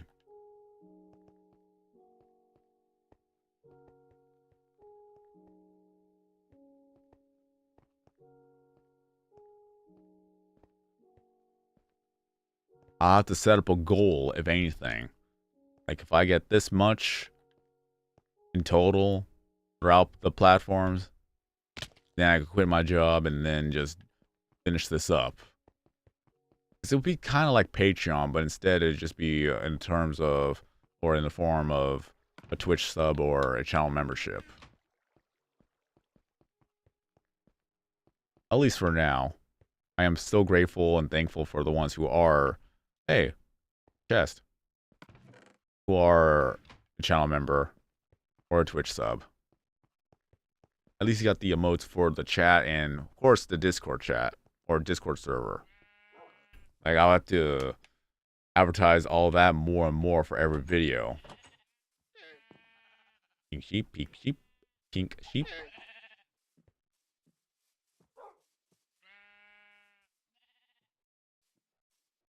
Pretty sure I had food here.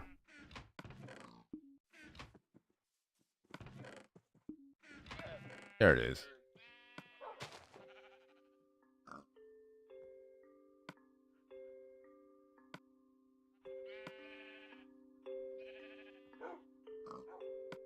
I put the cooked chicken away.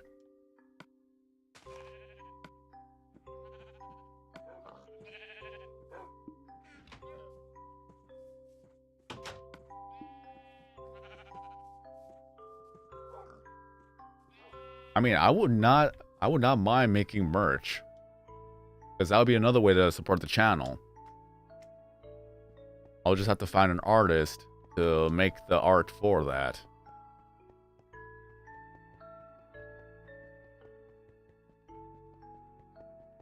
Because if anything, I'd love to make something that could be physical for anyone to purchase, to be able to support the channel and to have something for themselves, you know?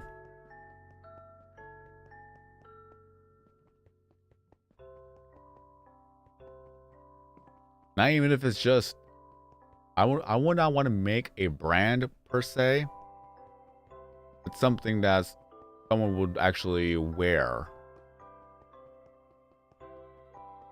Like easily a shirt or something like that. Just a cool design.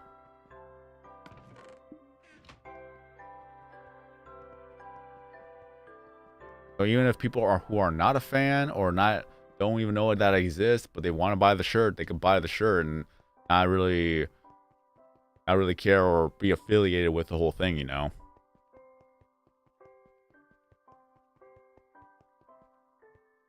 If anything, I would love to make a plush.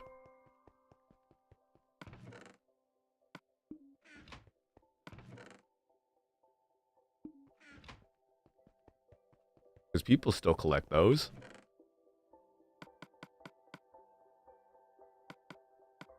What's funny is that when I sent an email to Makeshift asking about it, it's like, oh, you have to get 200,000 subscribers. I'm like, well, gee, thanks.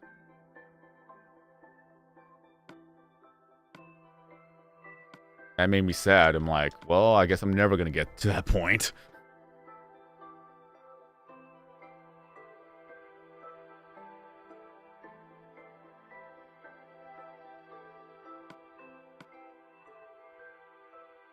The only way that I'm actually going to get a plush is if a company represents me by sponsoring me to get a plush made. So if that could happen, then that'd be something else.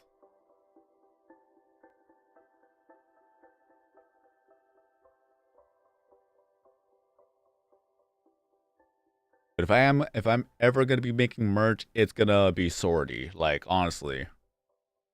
Sorty will be the brand that I'll use.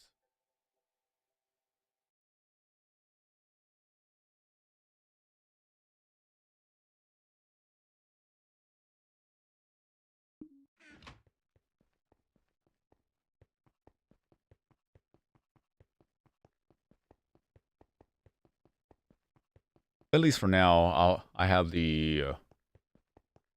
AdSense to help out little bit by little bit.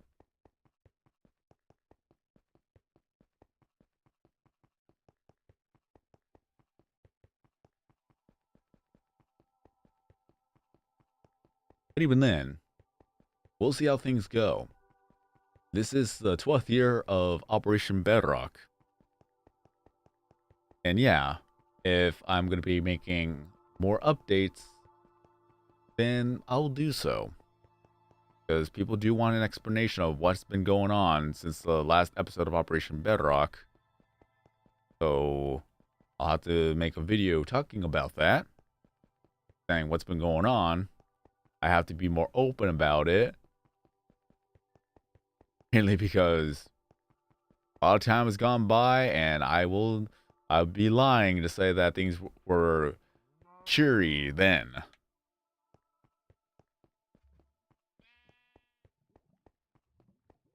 Just make some update videos, maybe some clickbait videos.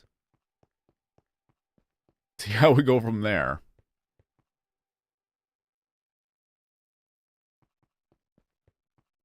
Like, should Operation Bedrock come back? What happened to Operation Bedrock? Why did you quit Operation Bedrock? Like, I never wanted to. I just had to.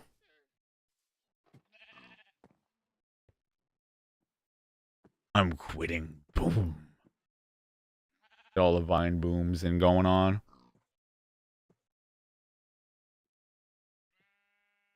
Nah, not that bad, but I had to be more open on it because again, for the most part, it had to do with a lot of mental health. I just couldn't bring myself to finishing, or not really saying finishing, but I just couldn't bring myself to going back into Operation Bedrock, given of how busy things became, and I just didn't want to bring that down to a spiral where I just couldn't do much work, and I didn't want to worry about it all so much because for the time being, when things got worse and worse, I would say like maybe year 3 of working, thinking like, how am I gonna have time to do Operation Bedrock? I don't even have time to do Operation Bedrock to even justify making an episode for that. And that got to the point where it just brought more anxiety to me because I really wanted to work more on Operation Bedrock, but I just couldn't bring myself to doing much work on it. So for a while, I was battling with that for a good minute because it's like I just couldn't do the work for it. That's what sucked about it. And I just pretty much like my idea was like, okay, so if I can't work on it, then I just won't work on it without any explanation whatsoever. And that's what kept going for all this time too.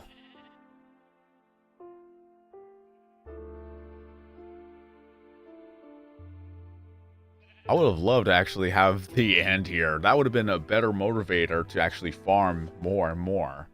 It's just with the Blaze farm, in comparison to fighting the Ender Dragon, I would love to fight the Ender Dragon 1,000 times over than just to wait and wait and wait and wait and wait with the Blaze farm. For what I got, the Blaze farm is the fastest one to actually farm with. And even then, I don't know if you can't make an Enderman farm in the Nether. And I don't know if you're able to actually do that in survival when it comes to the end, because I know that people have made an Enderman farm in the end, but I don't know if it's because I don't know if that's because of the PC thing or you're able to do it in regular survival. I don't remember. I just remember going to the Enderman farm in the SMP server and just camping there for hours and hours at a time. Just because I wanted to get the best of the best sword and get the best of the best enchantments. Because it was all custom enchantments too. So I was just going for the best of the best as I can. I'm that obsessed when it comes to that. That's why I can't bring myself to build a PC, because I would go for the best of the best even though I won't be able to afford it.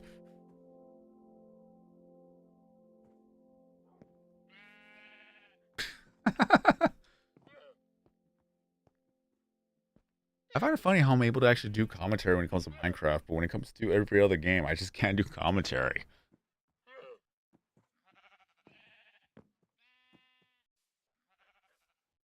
It just shows I still got it.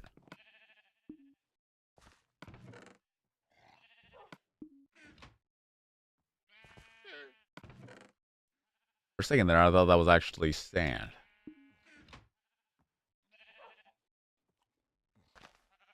One of these chests is not like the other. I'll be right here. See, I'm a little bit organized. I remember.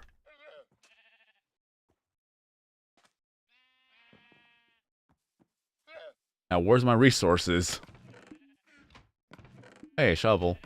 I gotta fix that too. So if anything, if I'm gonna do more live streams with Operation Bedrock, I'm gonna be fixing up the pickaxes. So at least I'll be able to chat with you guys and see where we go from there. Test the waters a bit. I got way more than that. I think that's because I did fix a lot of pickaxes and I just wanted to do some streams. That's why I have all this here.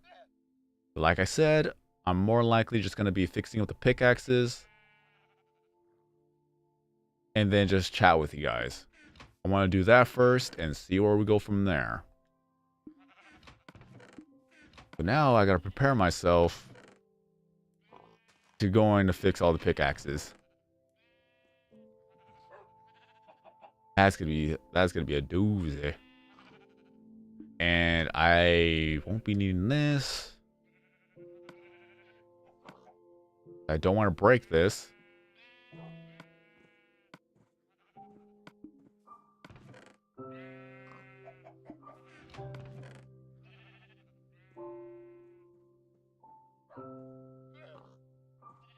I don't remember this at all.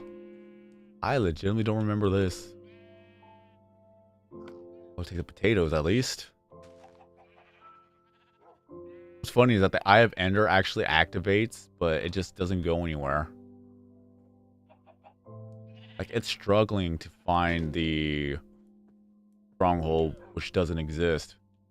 Okay, so I think I had these two. Unless this is mending. No, I think I'm mending downstairs. I'm disorganized. I'm organized but disorganized. I just don't remember all so much. I think this is the resources. Yes. This is the resources. Cool.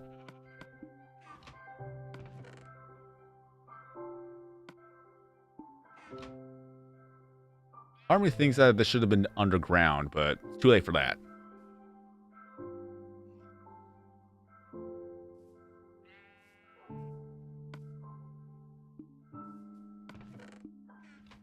But anything, I think I do have a mending thing going on. Okay. Bear with me.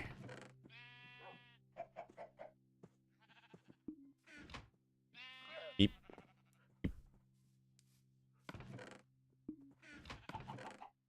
Okay, so I'll put that there. I don't really care for this though.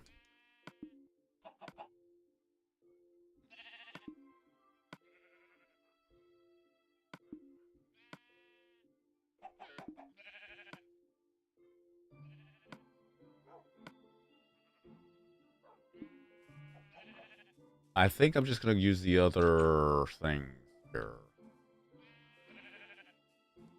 What's funny is that part of me worried that I would lose this. Just because I haven't been on the world for so long, but no, it's still here. Like, I'm impressed that the memory is still good here.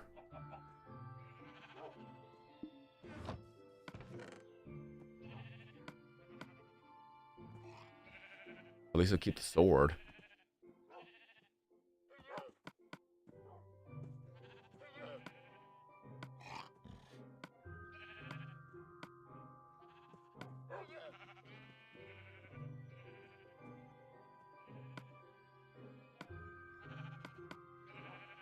I don't remember what exactly do I need here.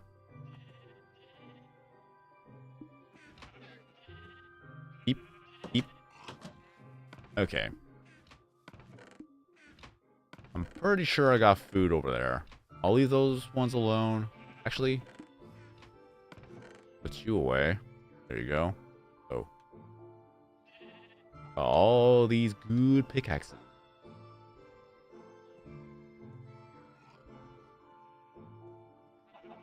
I got this armor. I really gotta just slap mending on these. So If anything, I'll just pull it out of the ender chest. So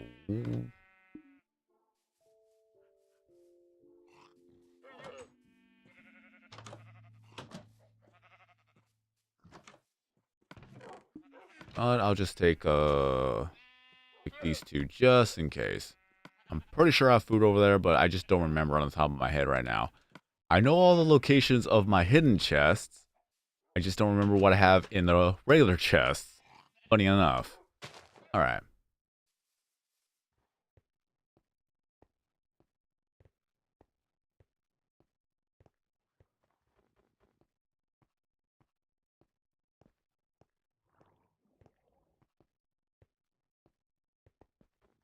There we go.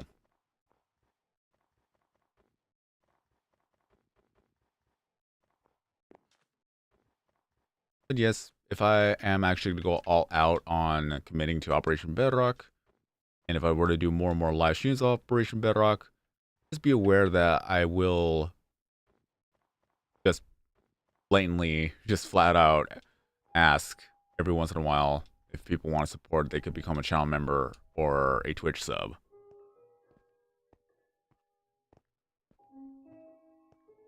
Oh yeah. At the time of this stream right now, it is almost 7 p.m., so I'll have 1 hour to just relax and go to sleep.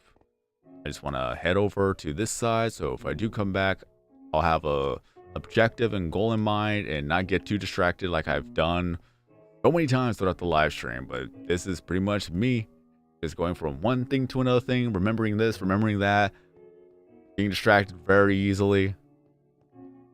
Because again, it's been 3 years since I've logged in. There's all the obsidian right there. Got some books here too.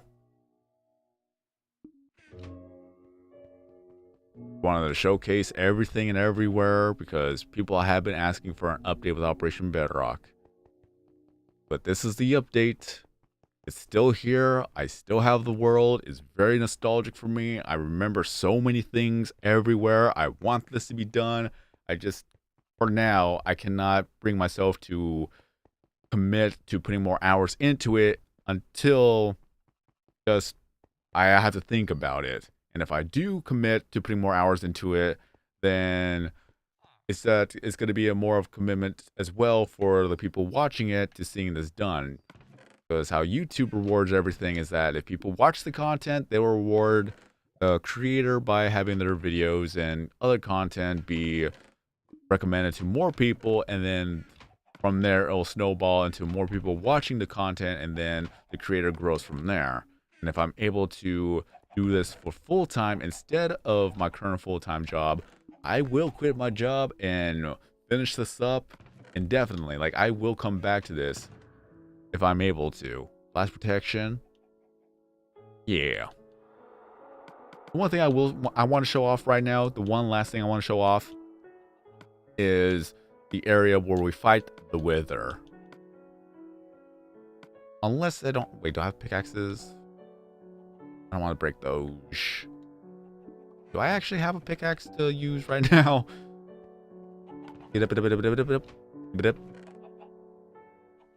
This will do.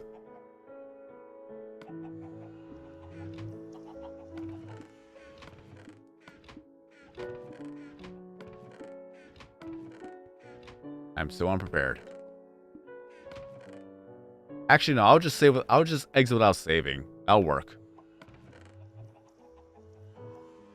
That'd be good enough for me. Actually, okay, these two actually have enough durability. All right, that'll work. Again, I'm just all over the place today.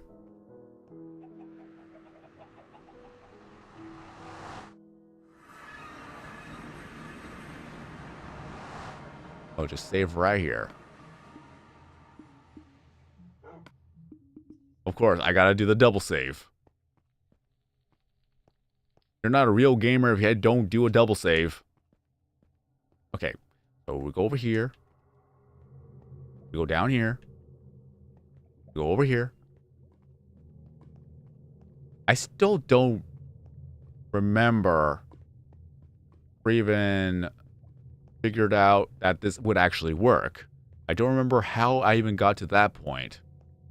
But what you want to do, if you have an enclosed nether, is that you go all the way to the bedrock area. As you can see, it's just a bedrock wall. Why is that important?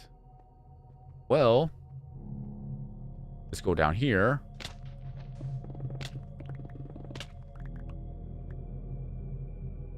I don't remember where exactly it would be at. I know it's going to be in one of these right here.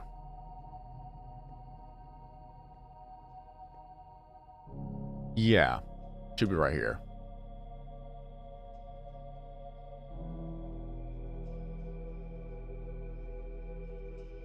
You can watch the live stream where I fought the Wither 100 times over. One thing you would want to do is have a beacon, of course. Just set a beacon to the side so that you could have your regeneration, your defense, your attack, and your speed. So I did that. That's why I have the effect right here. I have a cage right here just in case. Actually, no, I did that so in case the Wither will actually go through the obsidian and break the beacon. But what you would want to do is that you want to create the Wither, and I use netherrack right here. If I remember right, I think this was the spot. I create it, and then I push them into this crevice right here. It has to be high enough for it to actually be stuck, because the heads on the side do not count for the hitbox. It just counts for the actual center spot. Or was it here? Either or. I think this was it too. Anyways, is that you create it, you pretty much push them right into the spot and just wait for it to actually spawn in. I go right here so that once it explodes, I don't get hit. Then I run back over and just attack them straight on. Just spam attack, spam attack, spam attack. And since it's in the bedrock, it cannot break the bedrock. And if it tries to fly up, it's just gonna hit its head on the ceiling of bedrock. So I'm just wailing on him. Just keep on fighting him until it goes to the second phase, and then I keep wailing on him until it dies.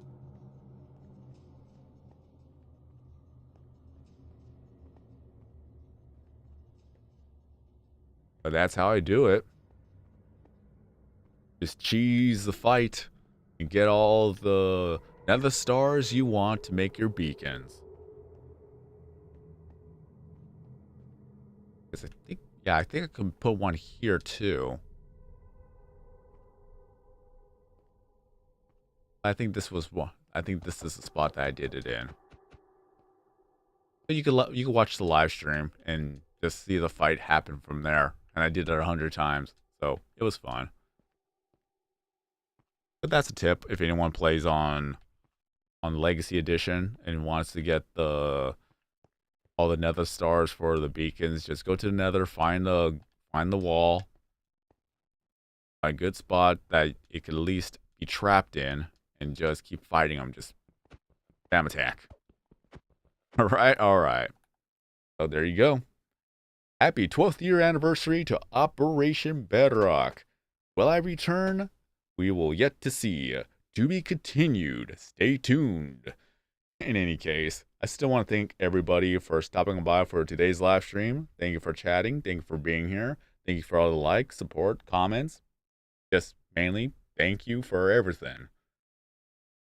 But we will see as time goes on. I will think about it. I still got to adjust to the whole thing about waking up, sleeping early, adjusting to the work schedule. Let my body just simply get used to the whole new schedule. Since again, I've been 13 years when it comes to working night shifts, and I just barely started doing morning shifts just about 2 weeks ago. I'm still trying to get used to it. But again, Thank you for all the time you have spent. Thank you all for the support. I do wish to come back to Operation Bedrock, but we'll see what happens in the near future. Just give me a little bit more time to think about it, and hopefully I'll be getting back to it soon. But until then, here's the update. Have a great day, everyone. I've been SordoKings90. Thank you for watching. Thank you for support. Stay safe out there. And as always, I'll see you guys next time in a new video or live stream.